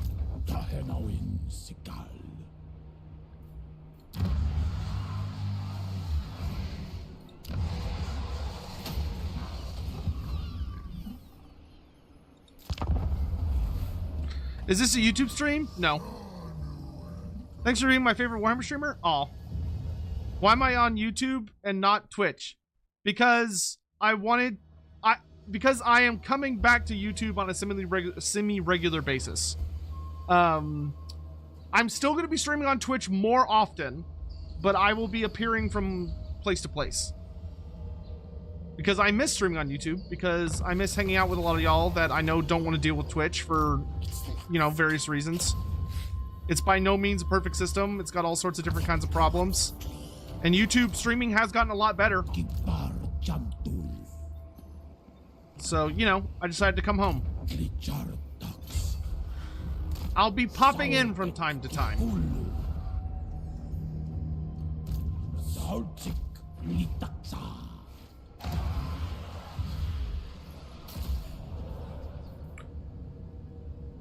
We need to re-up our armor. And that's all we can do.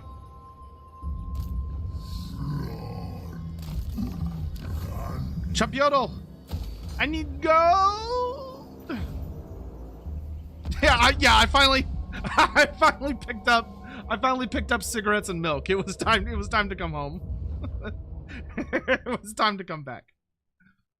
Come on, Skrulk. Come here, Skrulk. Dang it. Wait, where is he? Where was he even hiding that he was able to go there?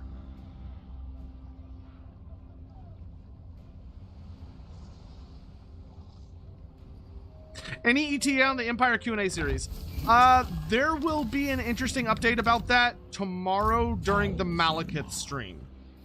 I don't want to, like, go off on that just yet, because there are some important details that need to be verified, but go to tomorrow's stream and you may learn some cool pieces of information.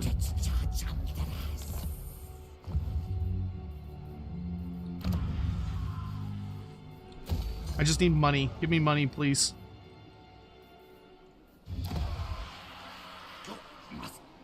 I'm kind of tempted to abandon the Sentinel of Time so I can just focus on other stuff.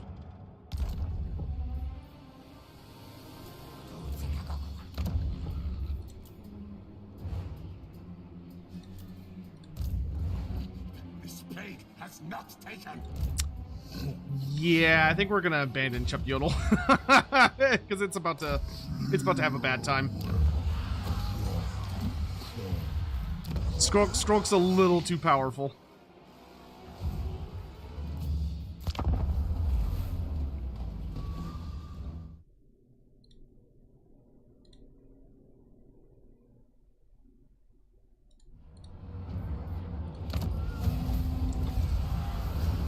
Dogs of War DLC one day? Hell yeah, dude.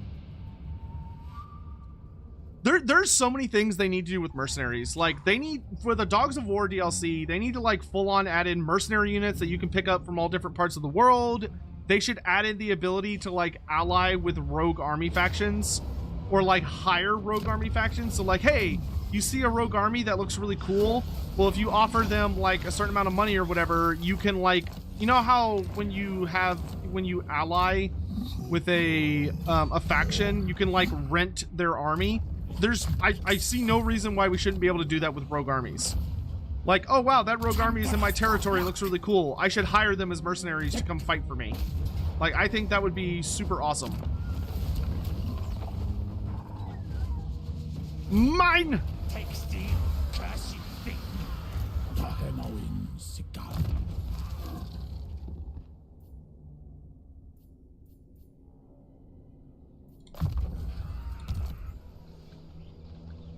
But, like, the big thing for me is mercenary units. So, like, oh, you have taken... So, like, just as an example, being like, oh, you successfully conquered, like, the Temple of Kara, up near Amazon Island. So, you have the Temple of Kara, you can recruit Amazon units. So, there's, like, 2 to 4 Amazon units that you can hire only from this area. And if you control it, or you just are, like, passing through it. Or, like, oh... You own the Moot? Okay, well, you can hire halfling units. Oh, you own... I don't fucking know. Like, this random area in the Badlands. You can hire Ruglug's Armored Orcs. Or you hire this... Or you control this area in the Southlands. You can hire Tichihuichi's Raiders. Or you control this area in wherever. Like, just put units in, like, places that are kind of fun and interesting. And maybe give them, like, a unique building. So that, like, certain factions can build it, so that, like, oh, I am of the appropriate faction, so I can build this building that'll let me hire this cool mercenary unit in my faction. Because, like, we already have the system. That's the thing, right? Is that we already have a mechanic in place with ogre mercenaries where you can walk up to a place and be like, oh, as long as I'm not at war with you, you know, let me hire your ogres. And the ogres are like, cool. Like, just take that system and make it bigger. Guardian of the Phoenix Crown. That's all they gotta do. That's all they gotta do. It's that easy. It's that easy.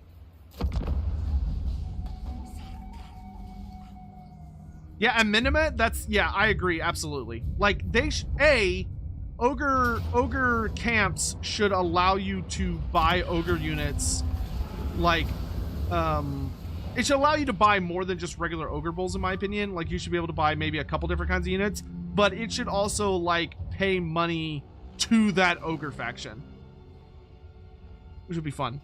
Which factions can be considered neutral? So the way Games Workshop described it is that there's no good and evil, right? There's order and destruction, which order means generally that it is a faction that actively, like, builds civilization. So, like, they construct buildings and they trade and they, like, they're making their own stuff. And they do not need to be a parasite, so to speak, on other races. They're self-sufficient. And those races are the Lizardmen, Dwarves, Empire, Bretonia, High Elves, Wood Elves, Kislev, and, like, those guys. Then there are the forces of destruction. The destruction factions are factions that either completely revel in destruction or they are purely parasitic. So they do not build for themselves. They do not tend to build anything new. Instead, they tend to take advantage of other civilizations and, like, feed on them or use them in order to further themselves. So that is your Dark Elves, Vampire Counts, Warriors of Chaos, Demons of Chaos, Skaven, Greenskins, and those guys. Then there are the neutral factions. So neutral factions do not live to destroy or to create. They are not necessarily on any particular side of it. Generally speaking, they're kind of just up to their own shit a lot of the time. And you never know who they're going to be fighting for. And that is the Tomb Kings and the Ogre Kingdoms. The Tomb Kings and the Ogre Kingdoms were considered neutral. But yeah, so that's generally how it's kind of set up.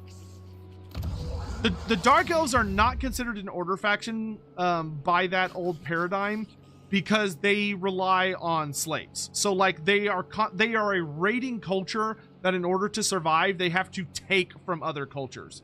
They're constantly, like, they aren't able to survive on their own. They have to take from others. So they get put in the destruction category because they have to destroy in order to survive. Similar to, like, how the Vampire Counts are not considered an order faction because the undead don't, like, stay within... Oh my god, that Skin Chief is terrible. They don't stay within their own little bubble. They're constantly being, like, parasites and trying to take over others' stuff instead of just doing their own stuff. Laborers? No, that's Chaos Dwarf propaganda. The Dark Elves don't care for that. They are full steam ahead on slavery. Could the Amazons have flying temples as well? It's unlikely, but possible. If the Amazons were a playable race / faction, it is beyond doubt to me that they would have Old One tech. I do not know how advanced their Old One tech would be. I do not know, like, how much of it they would actively utilize, but I have zero doubt whatsoever that they would just have Old One tech, and would probably be pretty decent with it. Now, what exactly that would look like, I think, is up to a lot of our interpretation, because there have been different versions of Amazons. Some are more advanced than others. So, like, there are some versions of the Amazons that flat out have, like, Eldar shuriken cannons or whatever they're called, or like las guns, and there are some that have more like spears that have that are, like, tipped with some piece of tech that allows them to, like, you know, fire like a beam of energy or fire or whatever, which is a pretty wide range. And there are some versions of the Amazons that don't have any tech. Like they're just a very, very gifted warrior species that focuses more on utilizing similar stuff to the Lizardmen. But I think there's some interesting stuff that could be explored there. Are they half Lizardmen, half human? No, I wouldn't call them human. The Amazons are not really human. I would say they are closer to human than anything else. But I would not say they are genuinely human. It is far more likely that they are... I saw Skrull heading this direction. Where did he go? Oh, he took off in the ocean. That's right. Dang it. I feel like a dum-dum. Alright, that's fine. That means he can take Chupiodal, because it's not defended very well. Oakshield's probably going to fall, but that is alright. I can survive that. I'm so close to stabilizing my stupid empire. Oh, nope. One bit at a time. So tech, one bit at a time.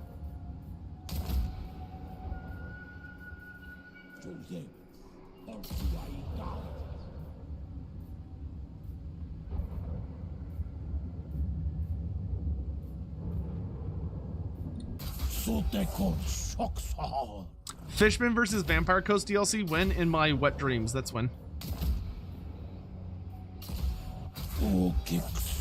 Does that reset it to 10 or does that add 10? Oh, that adds 10. Okay, interesting.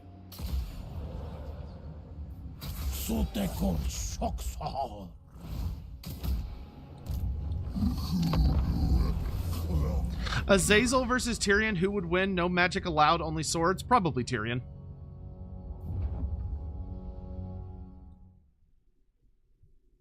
What do I want for the dwarves next update? For the dwarfs and oh Jesus, I do not want to deal with Harkin right now. For the dwarfs, the big thing that I want is the Shard Dragon, the Thunder Barge, and Rune Golems. I understand I probably cannot get all of those in one DLC. It's probably gonna have to be split across 2 DLCs, but yeah. Those are like the major points. I think if I had to pick one, I would want the Thunder Barge the most, even though my heart really wants the Shard Dragon more than anything, because the Shard Dragon is just so freaking badass.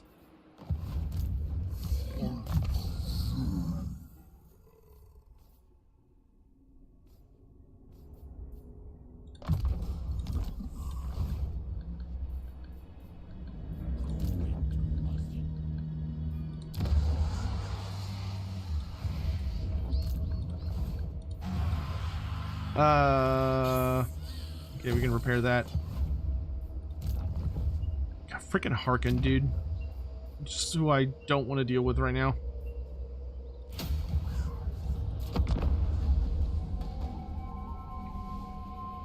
Can we expect Baldur's Gate content from me? I will be streaming a full playthrough of Baldur's Gate 3 on my Twitch channel, and the entire playthrough will be uploaded on my secondary channel, which is called Game Master of Sotek. You can find the full play. You'll be able to find the full playthrough over there.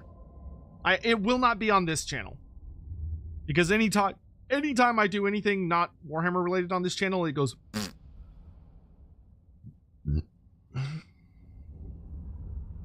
I recently encountered some people claiming Warhammer Fantasy RPG is straight up not canon to Warhammer Fantasy Battle. That is not correct. It is correct if you only read the if you only read the core book and you never go beyond the core book. The whole point of the Warhammer Fantasy roleplay game is that it takes all of the different versions of Warhammer Fantasy lore, literature, and canonicity that have existed, and it brings them all together into one cohesive narrative. I would actually argue that the Warhammer Fantasy roleplay game is the most faithful interpretation of what is and isn't canon, because it tries to bring everything together into one narrative. That doesn't mean it's perfect, and it's also, you know, it's a role-playing game, so you don't have to take it all as like gospel. You can change what you want, because that's the whole point. But if the very first book, if you're reading it and you're like a Total War Warhammer fan and that's all you are not going to recognize the Empire that you see in the core rulebook or like outside of that. You're going to be very confused at first, but that's okay. It's the point. What you're supposed to do is play through the Enemy Within campaign, and as you play through the Enemy Within, you will eventually help create the empire that you know and love. So you get to like participate in the creation of the Total War Warhammer Empire, which is a lot of fun.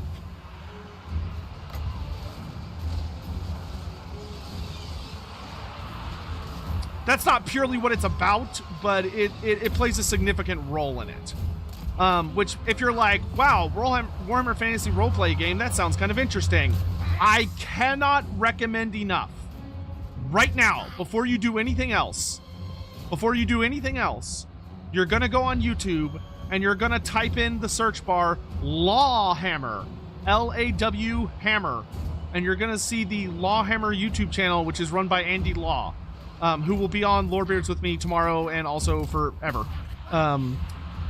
And he is running a playthrough of the Enemy Within, and he is basically running a canonical playthrough. So it is hardcore, in-depth lore meant to tell the story of what actually happens. And obviously, you know, there's kind of some fudging with that because there are players, but it's like on par with Critical Role. It is the Critical Role version. It is the Critical Role version of Warhammer Fantasy roleplay lore, and it is fucking incredible. There's already like over 30 hours out. I literally been watching it every day. They play every Friday for about 4 hours. They do about 4-hour sessions. And I'm working my way through what's called the Tales of Altdorf right now, and it's fucking incredible. Ooh, I'm gonna screenshot that because I haven't seen that little lore bit in a long time, and I was actually looking for that.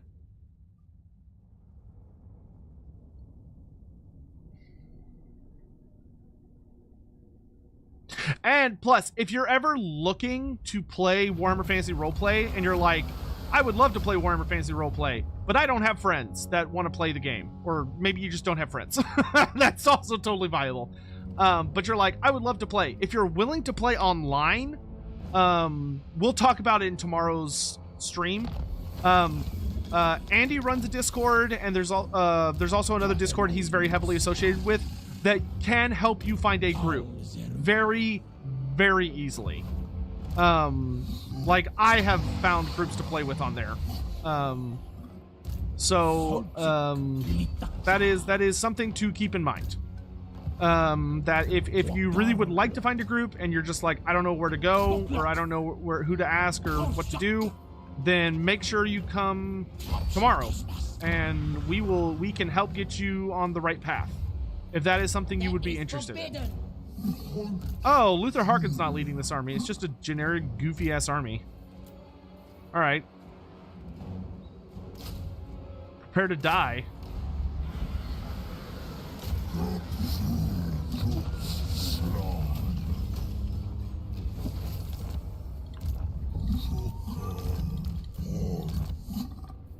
Good job.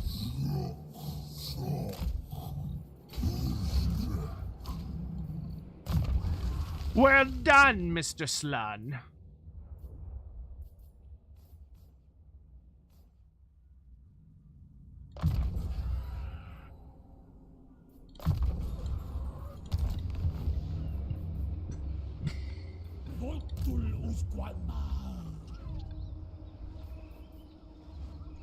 Yeah, I'm gonna stay in the stance so I can try and catch him when he inevitably underways.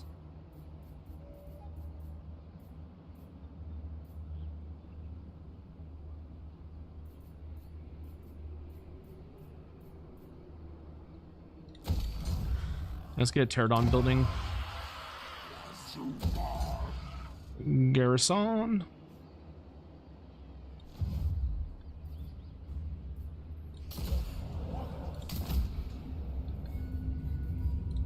What are my thoughts on the 100th Legendary Lord? I think it's either going to be... God, I don't know. It's in like such a weird place, like between DLCs and stuff.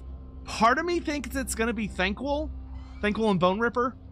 I think he would be amazing for the 100th Legendary Lord, but at the same time, I also feel like he should come with a DLC, not by himself. So that's a little funky, but at the same time, doesn't necessarily have to be that way. Okay, I have to deal with Skrull. I can't just leave him running around. Or every time I repair Chup-Yodel, he's gonna come over and smack me on the butt, and I'm tired of him. I don't like my butt being touched that way. I only like it being stroked a very particular way, and this is not it. I'm ranked 51. Yikes. One My madness is not weakness.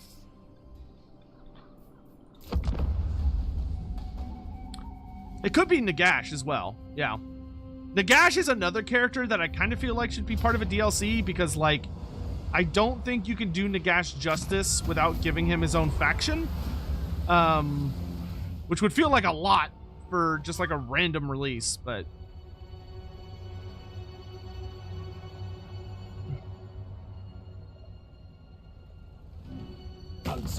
What made me like Warhammer? I mean, I fell in love with it over my childhood. So I grew up with Warhammer Fantasy. I mean, the only reason I got into it was because I was a small child and my parents were looking for a hobby for me. And we walked into a Games Workshop at the local mall. Or they had walked into it without me. And we're like, oh, this looks interesting. And the guy there did a really good job pitching it to my parents. Because he was like, yeah, it's like, it's, he was like, yeah, like, you know, it has all these like rules and stuff. So it teaches your kid like mathematics and like you learn all these other like critical game systems, which is good for like their critical thinking skills. And like it has advanced reading with like the novels and stuff. And like it does paintings. It's got like tactile stuff. Like he was very good salesman. Like my parents literally took me in there and the guy was like, what do you like? And I'm like, dragons. And he's like, okay, you like dragons? And I'm like, yeah, I love dragons. Cause you know, I was 10. And he's like, well, here, I've got like, here's a dragon for you. Like, you know, here's this cool like dragon. It's got like an elf riding it. And it's like, these are the high elves and yada, yada, yada. And even at that young age, I was like, this is pretty cool. But like, I don't know about elves. Like, I wasn't, you know, even back then, it's like, I thought the dragon was really cool, but I didn't really, I was like, elf, it's, you know, it's kind of all right, I guess. It didn't quite capture my heart. And he was like, all right, hold up. So you like dragons. How do you feel about dinosaurs? And I was like, well, I fucking love dinosaurs. And he's like, all right. So if you love dinosaurs, what if I showed you a T-Rex riding a bigger T-Rex? And I was like, what? And that's when he showed me the Krokgar model. And I was like, oh my god. Oh my god. And yeah, my wallet was forever destroyed that day. My wallet would never recover. Even all of these years later, my wallet's still suffering.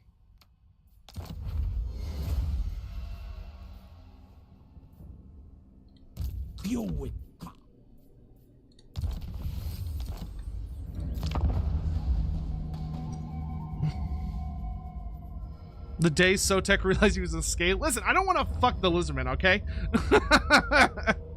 I don't.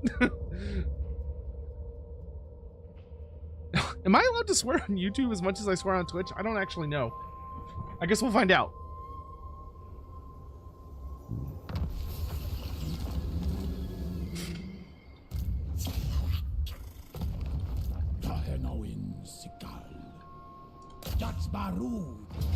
Oh my god, we finally caught up with Skrull. Finally.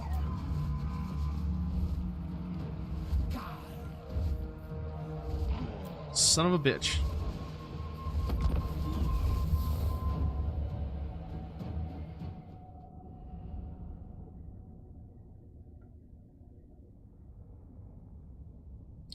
What would a Warhammer Australia look like as a faction if I made one?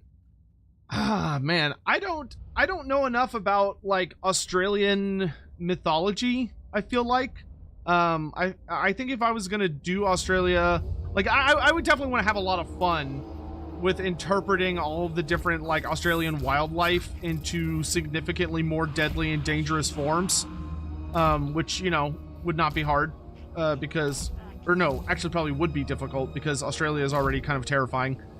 But I would probably look quite heavily into a lot of the different mythologies. So like trying to read and understand what, like, when Australia started being settled by like the penal colonies, you know, what did they think of the local wildlife? What did they believe was real? What did they believe was fake?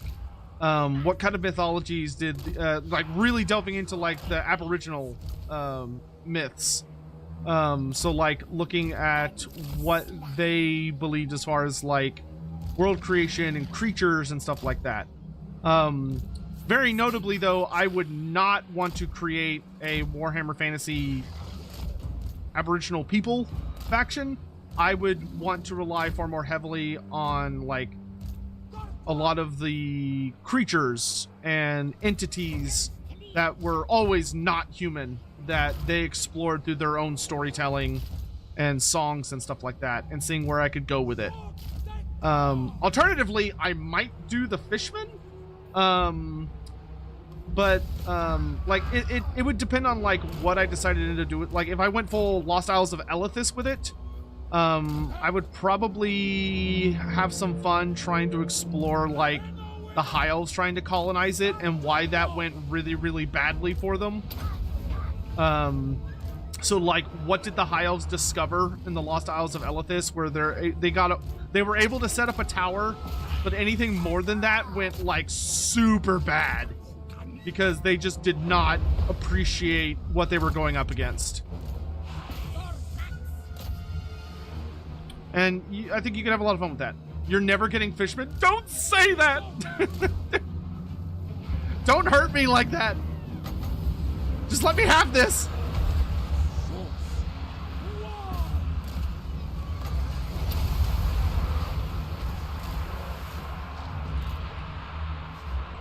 What did I do to you? Okay, those rattling guns need to die.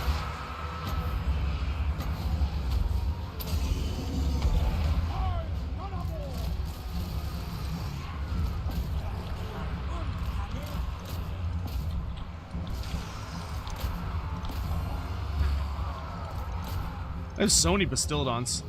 It's awesome.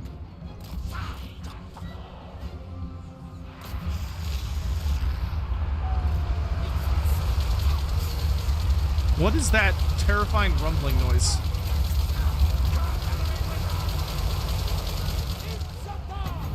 What the hell is happening with the sound? Do y'all hear that? The fucking bowels of the earth are about to be ripped open by something. Okay, I need to go after Scroll. Don't just stand there, get in there.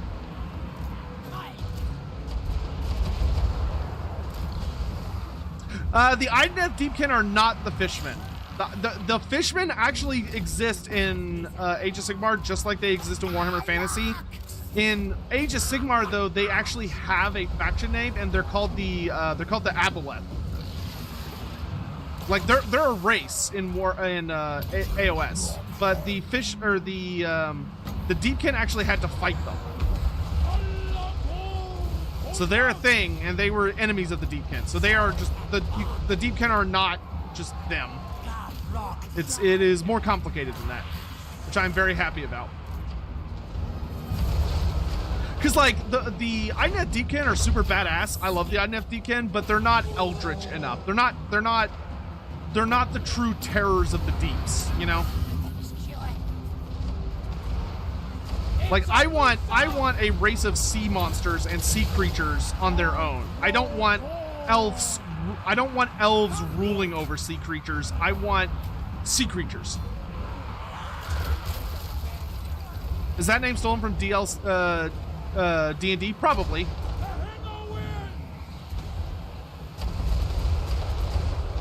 Wait, is it Aboleth? That might be the actual D&D name. It's something similar to that. I'd have to look it up. Sorry, no, they're not called the Aboleth. They're just called the Chasm Dwellers, if I remember right. I think they're just. I think that's the D. I think I was thinking of the D&D name.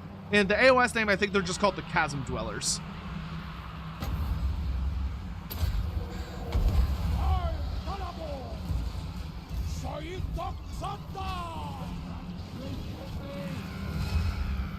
My bad. That was, yeah, they're just called the Chasm Dwellers. I am 99% certain of that now. I just had to think for a minute. Also, thank you again, guys, for the super chats earlier. I do appreciate that.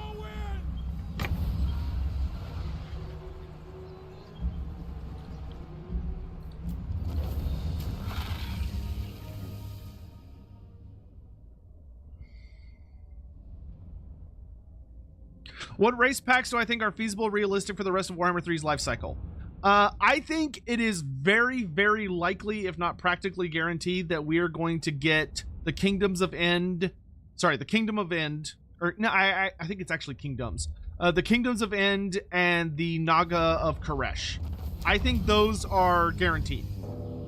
I think in a perfect world where all the DLC continues to sell extremely well, like, you know, each one sells better than the last, etc., then I think we could very realistically also be looking at mini race packs. And when I say a mini race pack, I'm going to be releasing a video later this week, or this upcoming week, on that, because I'm going to be doing an Araby pitch.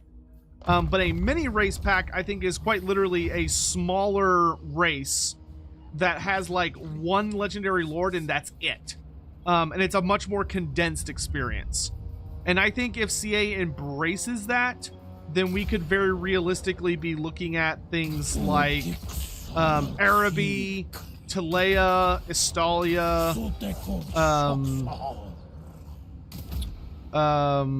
Marienburg, stuff like that. Yes, I did do a video about the template of how a mini race pack would work, but I said in that video that I was going to release more videos giving examples, and it's been, I don't know how many months since I said that, but I finally finished the Araby one. So yeah, so like how they split the demons, kind of, sort of. That's not a complete one-to-one, because the demons weren't necessarily split into the four demon factions. They were kind of like more strictly turned into monogods. So it's a little more complex than that. But yeah, kinda. We're never getting Araby, not with that attitude. But listen. When Warhammer started, we all of us believed that Cathay was completely impossible. Like, the absolute best case scenario was... Like, the absolute best case scenario that we were all deeply hoping for, but knew was a stretch, was the original 16 races. And yet, we're here. We're here now. We are living in the future. We are living in a world where we have Grand Cathay. We have Kislev as completely unique, fully loaded, standalone races. With that having happened, I genuinely believe anything is possible, as long as the game, A, continues to sell, and B, the community continues to be voracious. Hopefully a little less dramatic, but still voracious. Cathay, I can tell you for a fact. That Cathay was considered completely impossible until very, very late in Warhammer 2's life cycle. Like, there was a, like, Grand Cathay was not even remotely on the table as a possibility under any circumstances when Warhammer 2 released. But it became a possibility over the course of Warhammer 2's life cycle. There can never be an Araby, and you know why? I don't agree with that. I don't agree with that at all. I think Araby is 100% doable. I think if they were to come out with and I'm going to explain that in the video I'm releasing this week.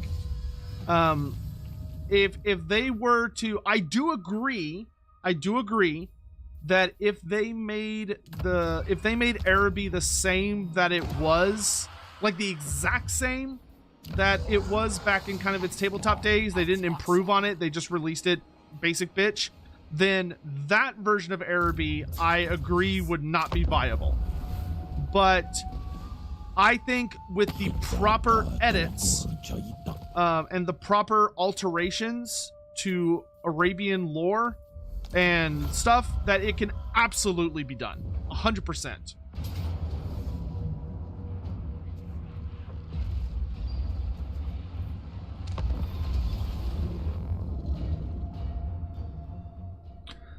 Like the idea that like, oh, Araby can't be done because it's Middle Eastern, that's bullshit. That's absolute bullshit.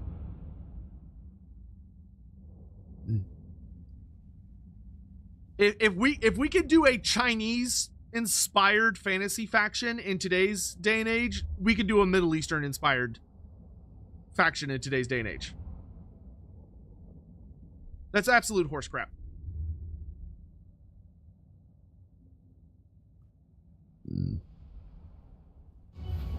They can do it just fine.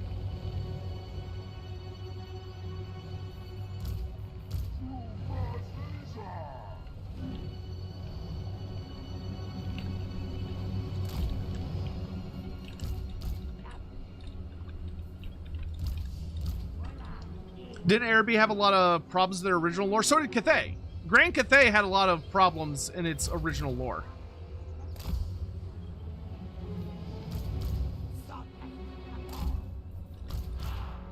Like, Araby can be done. The thing with Araby is that you have to focus significantly more on the mysticism and the fantastical ideas inspired by books such as the Thousand Tales of Arabian Nights.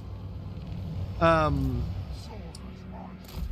the important thing to understand about Warhammer Fantasy races is they tend to be at their absolute weakest. Not their weakest, but they tend to not be great if you try to go in from the idea of like, oh, this is literally just this race of people or this culture, but in Warhammer. It tends not to be that. Like, you can very loosely claim that it's inspired by, you know, like a classic example, right? I had a long discussion. I had a long discussion with Andy Law about this on last week's episode of Lordbeards, because we talked about what are the inspiring ideas, like what are the inspirations that created all of the playable Warhammer Fantasy races. And like, you know, a really popular one that comes up a lot where someone's like trying to explain Warhammer Fantasy to like a friend or whatever is they'll say like, oh, the Empire, the Warhammer, like the Empire of Man, the Empire is, how many times I'm going to say that? The Empire is based on the Holy Roman Empire. Like, right? That's a classic. People say that all the time. The Holy Roman Empire is the Empire of Sigmar, which like, it loosely inspires the Empire of Sigmar, yes, but is it like a one-to-one? Absolutely not. Because the Holy Roman Empire was Christian, right? It's like hardcore Christian. Whereas there is no Christianity equivalent in Warhammer Fantasy. Christianity, Judaism, Islam, they don't exist in Warhammer Fantasy. The Empire is polytheistic. It's hardcore polytheistic. It's got a fucking huge pantheon of gods. Like, there are the big ones, which are the old gods and the new gods. But there's also, like, hundreds of local gods. Polytheism is a massive aspect of Warhammer Fantasy. They're for humans, generally speaking.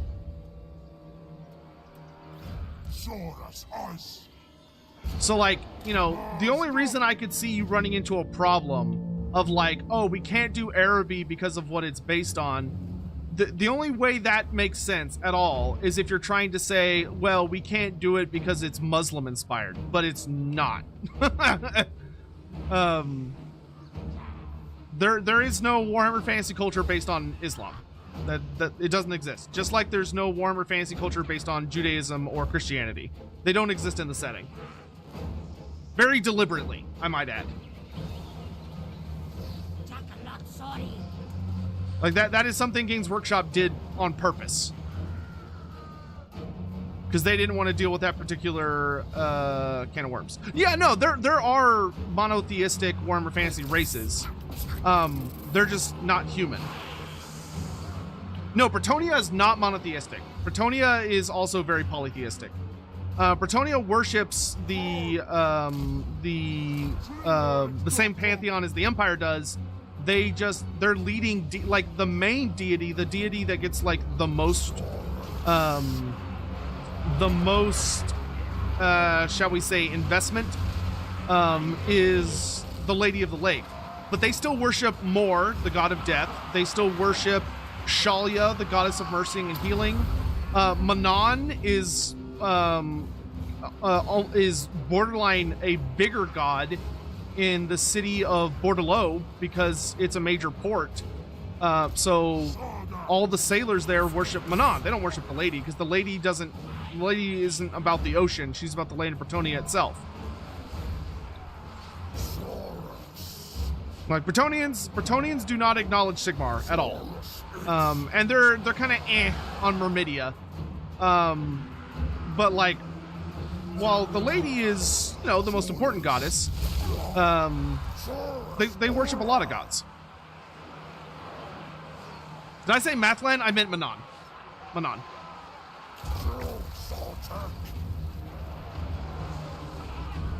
So, you know, you got Manon, Mor, Shalia, Tall, the lady. But like Ulrich doesn't really have a presence in Bretonnia. Myrmidia doesn't have much of a presence in Bretonnia. Verena does, but it's definitely weaker.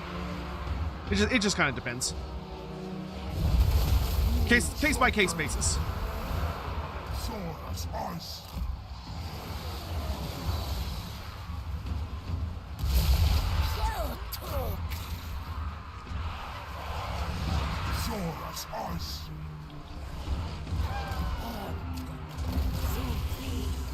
Ooh, this is gonna be bad. They got like rat ogres and all kinds of nasty stuff. Well, we won this side. Stromfels is not a Chaos God in the sense that he is not aligned with the Chaos Gods. No. Stromfels actually very actively hates the Chaos Gods. But yes, Stromfels he's a very violent god, but he is not he's not associated with the Dark Gods.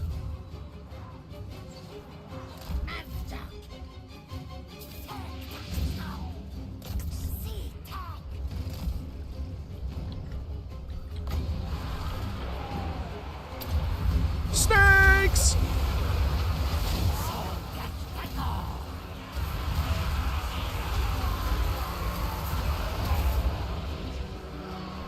Is this a reasonably winnable fight?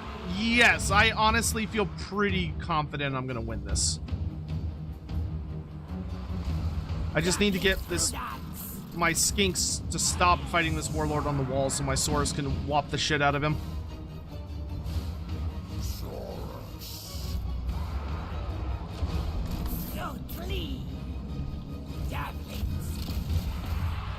They're being very stubborn about disengaging.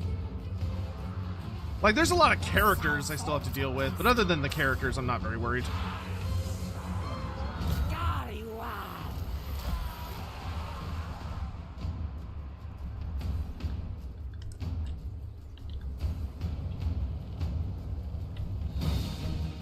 We just gotta make sure this unit doesn't, like, this Packmaster doesn't rally inside the base, because that would cause obvious problems.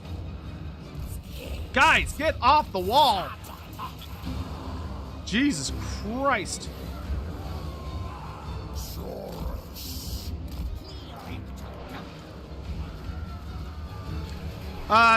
Yeah. Worship of Stromfells is outlawed in most civilized society. The only place where you can worship Stromfells openly is in Sartosa.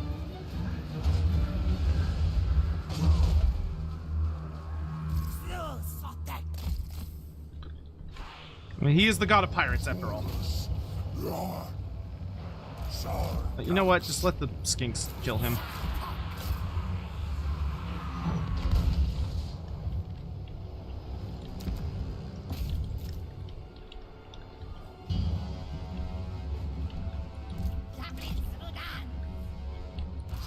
Come on down here, nerd.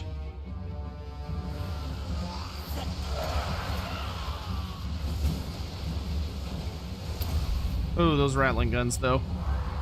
Wow, they're doing a ton of friendly fire, though. Those rat ogres are getting obliterated by their allies. Move out of the way! Move out of the way! Take cover!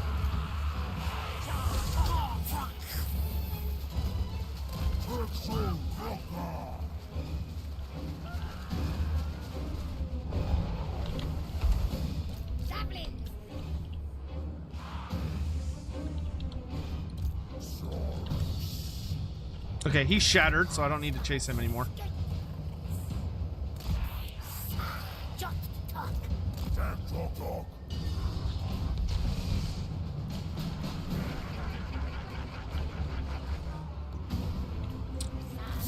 You can shoot at me all day. I've got walls to protect me, you nerds. Move over to that side.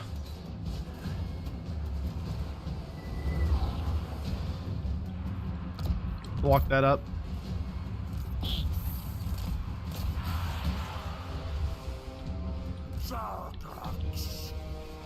Is he stuck? I'm not complaining. If he wants to be stuck up there, I'm fine with it.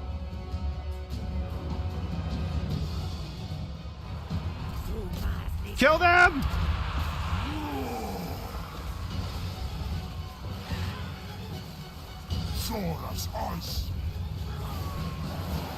Yeah, welcome to hell, boys.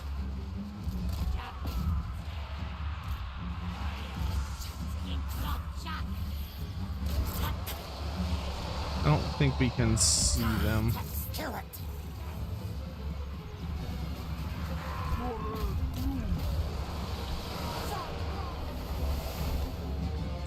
There we go. Yeah, see, I told y'all it wasn't even hard. Is there an actual Temple of Stromfells on Sartosa? Yes. Yes, there is a Temple to Stromfells on Sartosa.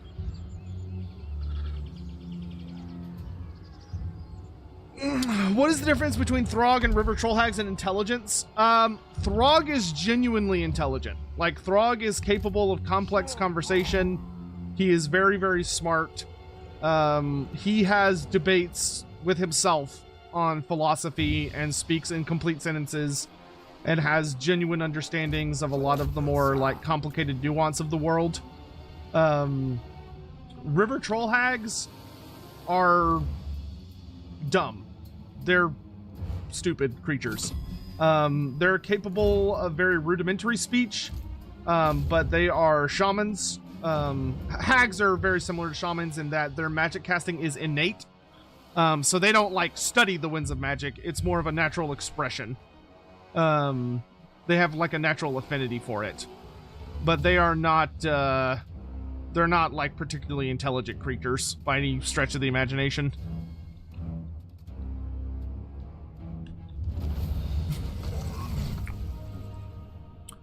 Do allergies count as a blessing of Nurgle?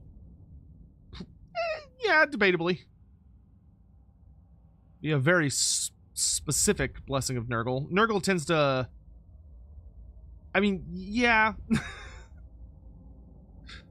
They're also just, you know, a natural mutation of being human. Those exist too. It's, you know, there's not just chaos mutations. There's just regular Science mutations.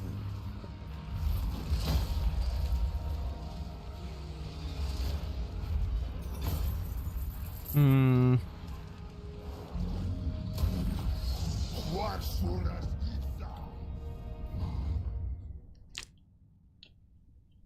Why, do you want to file a complaint? Because if so, I will second the motion.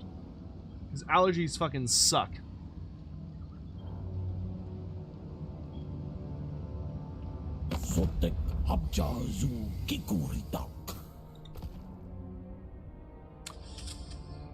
I want to join your war, but not at this exact moment, my good dwarf friend.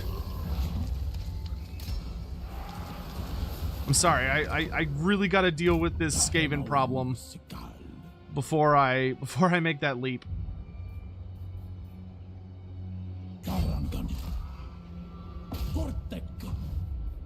God, we are so close to winning this war.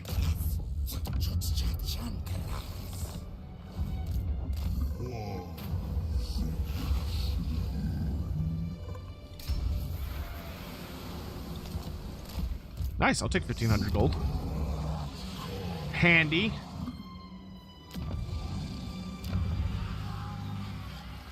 I'm glad I invested in anti-plague shenanigans.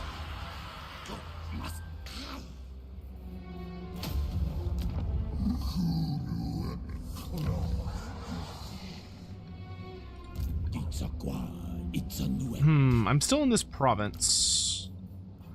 Yeah, give me some pterodons.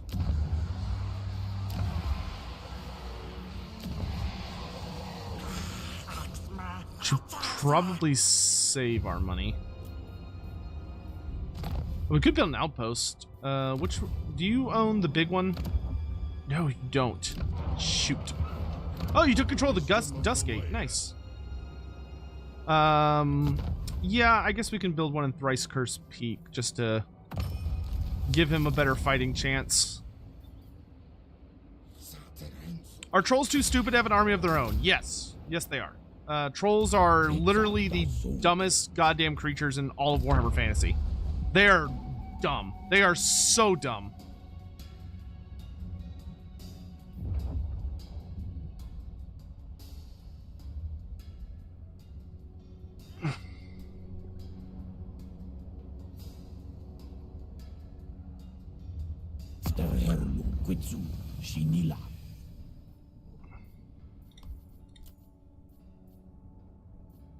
Eventually I'm going to kill these elves, but I don't want to deal with them for a while.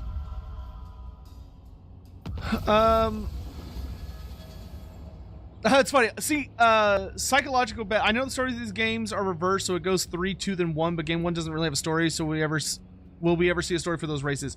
I actually don't agree, funny enough. I think that the order actually should go, and granted, I know Andy Hall doesn't agree with this either, but, I actually believe the story should go, but to be fair, I also don't think he thought about it that much, or they thought about it that much. I think the order should actually go Warhammer 2, then Warhammer 3, then Warhammer 1. I think that's the order of the games. Because in Warhammer 2, it's all about the Vortex, right? And Warhammer 2 also has a whole bunch of epilogues, and all of the epilogues in Warhammer 2 are pretty much about, like, the Demons of Chaos and Nagash. But a lot of them are about the demons, and that the demons, because the Vortex gets messed with, the demons are able to start breaking out of the realm of chaos and actively start attacking the rest of the world, which would lead to the events of Warhammer 3, where because the Vortex was weakened, the demons of chaos were able to much more easily manifest in reality, which resulted in them having a very dramatic impact on the world and the events going on, such as Be'lakor being able to capture Urson while Urson was hibernating. And also all of the demon characters, all the demon legendary lords, were able to leave the realm of chaos because the Vortex had been disrupted, which means they were all outside the realm of chaos when Urson's roar went off and it cut them off from the realm of chaos, which is one of the main story threads of Warhammer 3. because it's awfully convenient that all of the legendary lord characters for Warhammer 3 were not home.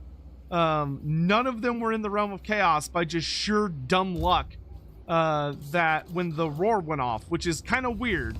But if you say, well, the vortex was disrupted and the high elves were, busy wresting control of it back from everybody else, and because of that, it gave the demons an opportunity to break out and start attacking everywhere. That explains why they all left at the same time.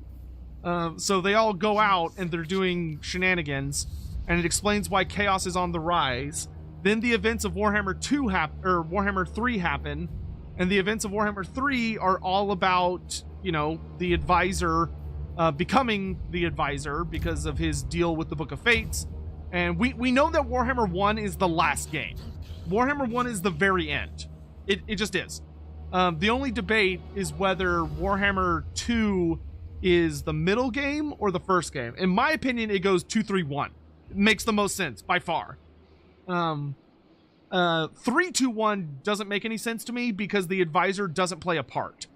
If 2 happened after 3, the advisor should have been a major character in Warhammer 2, but he's not. He doesn't exist in Warhammer 2. He's completely absent from everybody's story. He makes zero impact. Whereas in Warhammer 1 and Warhammer 3, he is a genuinely important character that has a significant impact on the story. So my thinking is that he just isn't around yet. He has not appeared. Because Warhammer 1 has to be the last story, because it's about Archaon. And like the end times and all that stuff.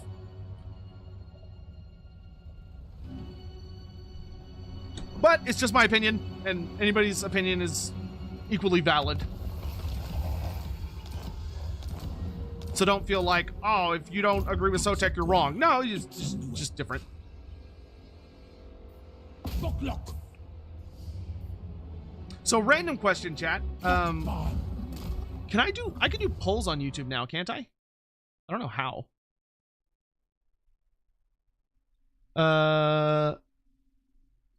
Do you just type like... No, that didn't do anything? No, that didn't do anything. I'll have to figure out how all this shit works. I have no idea how any of this YouTube stuff works. So I'll just ask the normal way. If y'all had to, just because I know it's kind of on a lot of people's mind, if y'all had to pick between, if y'all had to pick between Nagash and Thankwol for the 100th Legendary Lord, who are you going with? If your options are Thankwol and Bone Ripper or Nagash, which one would you want for the 100th Legendary Lord? Assuming they got everything you'd want them to have. So like, they got cool bells and whistles.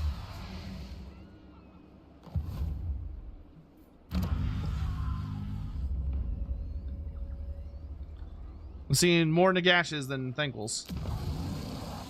Opinion: Be'lakor should lead the Warriors of Chaos, not the Demons of Chaos.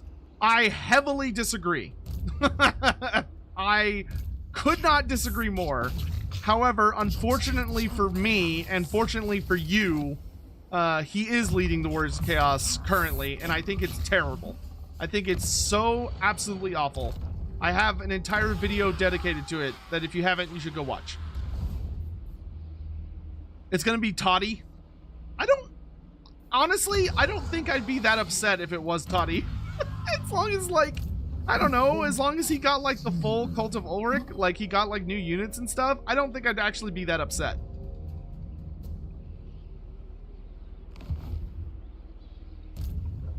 Slambo? Get that Slambo out of my face.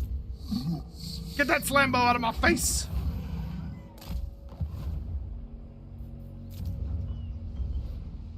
I hate that my local gaming groups have ruined Slambo for me. Like, the people are plenty lovely, but like in the local AOS scene in Texas, I forget which, I can't remember if it's the Austin group, or I don't remember who it is. I want to say it's Austin. It's either Austin or San Antonio. No, it is San Antonio. The San Antonio guys, their region is called the Sons of Slambo, and they're nice enough guys. But like anytime we go to a fucking tournament, anytime we go to a tournament, and they're there, they do the most annoying fucking thing in the universe, where like we'll all be playing our games, right? Everyone's like playing their tabletop game, like going through their matches and stuff at a tournament, and like just for I don't know what the reason is. There's some fucking there's a reason behind it, but I forget what it is. One of them will just go slam bow, and they'll all repeat it, and it is the most annoying fucking thing in the universe because it's so loud. It's so loud. Like, I'm sitting there trying to like focus on my game, and like, it's already stressful enough playing a tabletop game because like you're trying to win, and like, it's a versus game, so you're having like this intense showdown with somebody, and like you're doing all this stuff, and then everybody just yells slambo, and it's just like I just want to be like, shut the fuck up, like nobody cares. Nobody cares, shut up. Frat boy, it is very frat. It is 100% frat boy behavior, and I don't hate it. Like, I don't hate them. I do hate it. I do not hate them. Like, it's fun, but my god, it's like it's just right in your fucking ear.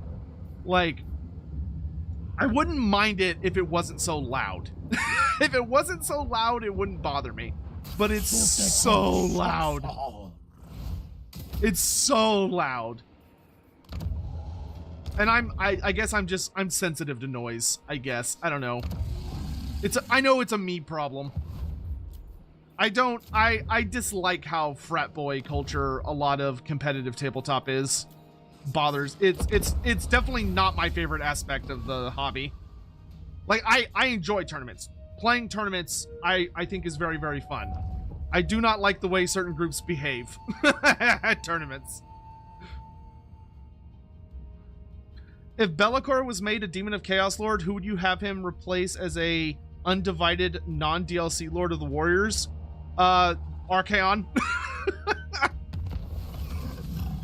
To which you may say, well, that's DLC. To which I'll say, I don't care.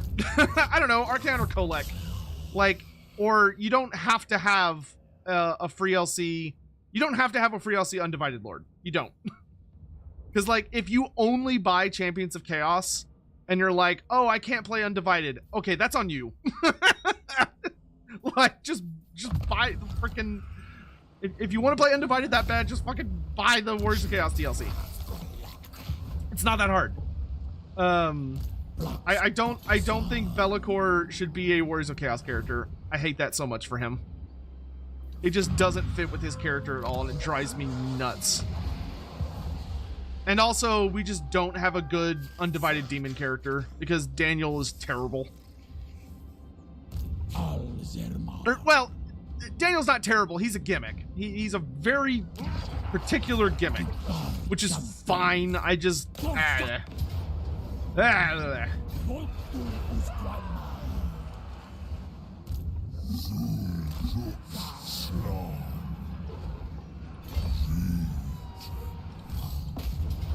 If you like it, fine. I don't, but, you know, whatever. Nobody cares what I think anyway.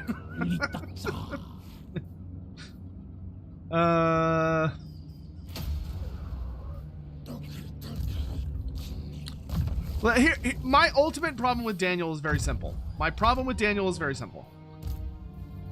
Two things. The first thing, actually no, three things. The first big problem I have with Daniel is that if the whole point behind Daniel is that he is supposed to be a Build-A-Bear Demon Prince, which is what he is, then he should not have had a story. He should not have an entire prequel in the tutorial, and when you play as him, he should not be Prince Yuri, but he is. So, like, they let you name him whatever you want, but he's Prince Yuri. Like, if you beat him, you get a bonus to diplomacy with Kislev because he is a former Kislevite. He has the same voice actor regardless of what you name him. Like, what they should have done is he should have been fully customizable. Like, you should have been able to pick a background for him, and whichever background you pick, it changes, like, his dialogue. Like, he has a different voice actor who says different things. And, like, his Lord Defeat trait should not be about Kislev. It should be about demons. But he's the enemy of... And it's like, secondly, he doesn't have a tech tree. And him not having a tech tree is super dumb, and I hate it. Because they tie it up in his personal system, but that means you're punished regardless of which way you pick. Like, I should be able to spec out all the demons and be like, super awesome, look at all these cool demons I have. Instead, it forces you to pick a path. And like, if you don't go undivided, you don't even get access to your entire roster, which is also super fucking stupid.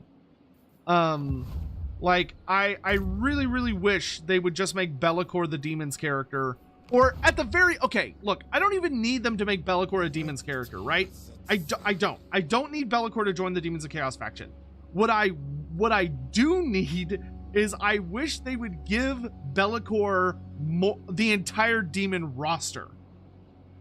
Like, they should give Be'lakor the demon roster on top of his warrior roster and just let him be a fucking ridiculous character. Just make it where through his like personal weird little system, he's able to get every single demon unit uniquely, because you can't do that with the Words of Chaos. There are certain demon units you cannot get. Well, no. You should absolutely be able to dedicate Daniel to one of the dark gods. I have no problem with that. Yeah, absolutely, 100%. You should be able to dedicate Daniel to whatever god you want. It's just that your tech tree should not be based on how you build Daniel, because Daniel does not have a tech tree. His entire system revolves around him personally, which is bad. Like, you should be able to do research and tech separate from Daniel.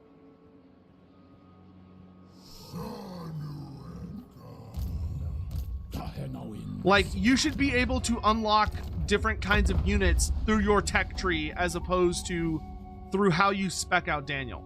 Because, like, if you're playing Daniel right now, right? If you're playing a Demons of Chaos campaign and let's say you decide to go Khorne, you decide to go Khorne because you like the Khorne buffs and you like the Khorne units and you think Khorne's the coolest. Fine, great. Because you went Khorne, you are completely forever cut off from the highest tier Tzeentch, Nurgle, and Slaanesh units. So you cannot get any of the other greater demons. You cannot get any of the other, like, high tier demons, which is really dumb in my opinion. Because Daniel is supposed to be the Demons of Chaos faction. He is supposed to be all of the demons together in one big thing. And instead, it's, if you don't play Undivided, you are punished because the game then just doesn't give you a whole bunch of units. And I think that's really dumb. No, you do not get all the demons. Nope, you have to go Undivided. Here, I'll even show you, because I actually have to wrap up here in a second anyway. YouTube stream.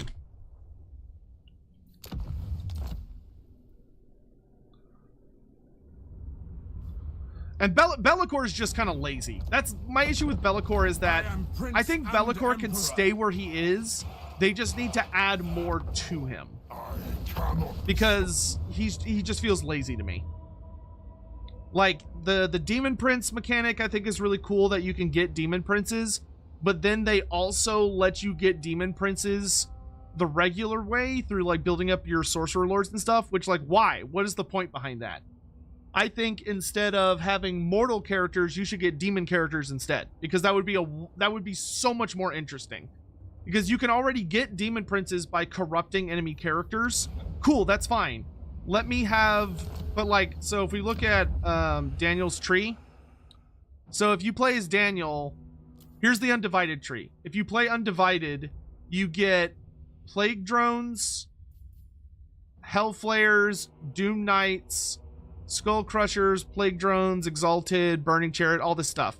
If you get just Khorne, you get Minotaurs, Skull Crushers, Soul Grinder of Khorne, and Bloodthirster. That's it. If you go Undivided, you get all 4 Soul Grinders, you get all 4 Greater Demons, and you get all of the elite units. If you play any of the other gods, you only get that god's elite units, which is so stupid. Because it punishes the player for making a choice, which I think is really dumb. I'll play Devil's Advocate and say I enjoyed Daniel greatly and how all the G's mechanics are personal and you get different buffs and units. You dedicate yourself to one god.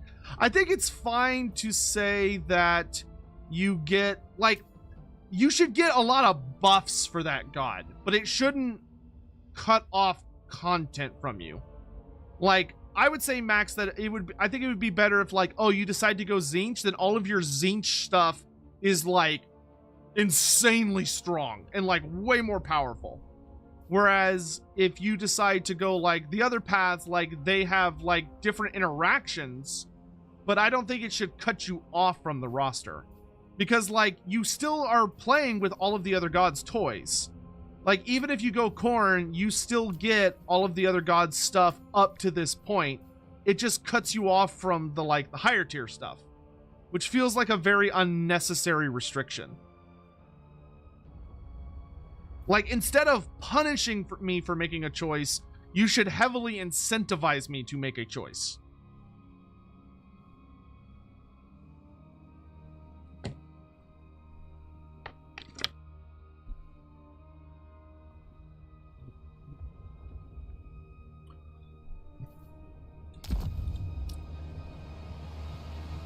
But yeah, I need to bug CA more about Be'lakor. Like, the biggest thing for Be'lakor is that I just want him to have the demon heroes and demon lords. If I could get at least that, I would shut up. I would be happy forever. I would leave it alone.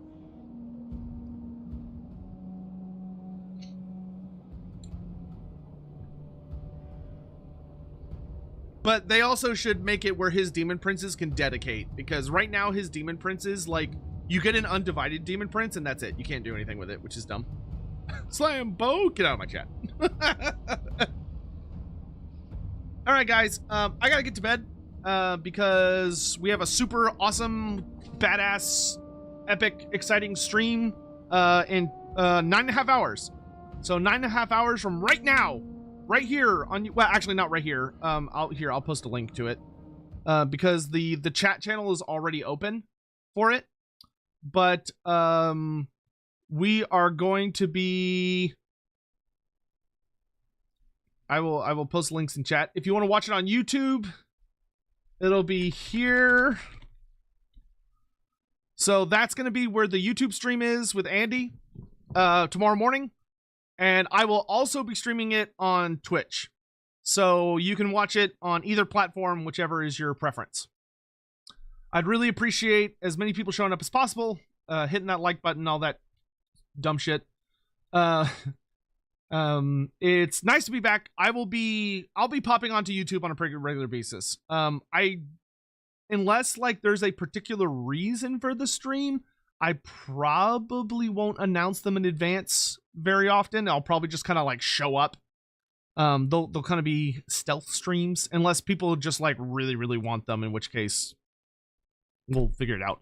But anywho, thank you all for being here. I hope you had an enjoyable time. I don't have to do raids or anything because I'm not on Twitch. So yeah, I guess that's it. Have a good one.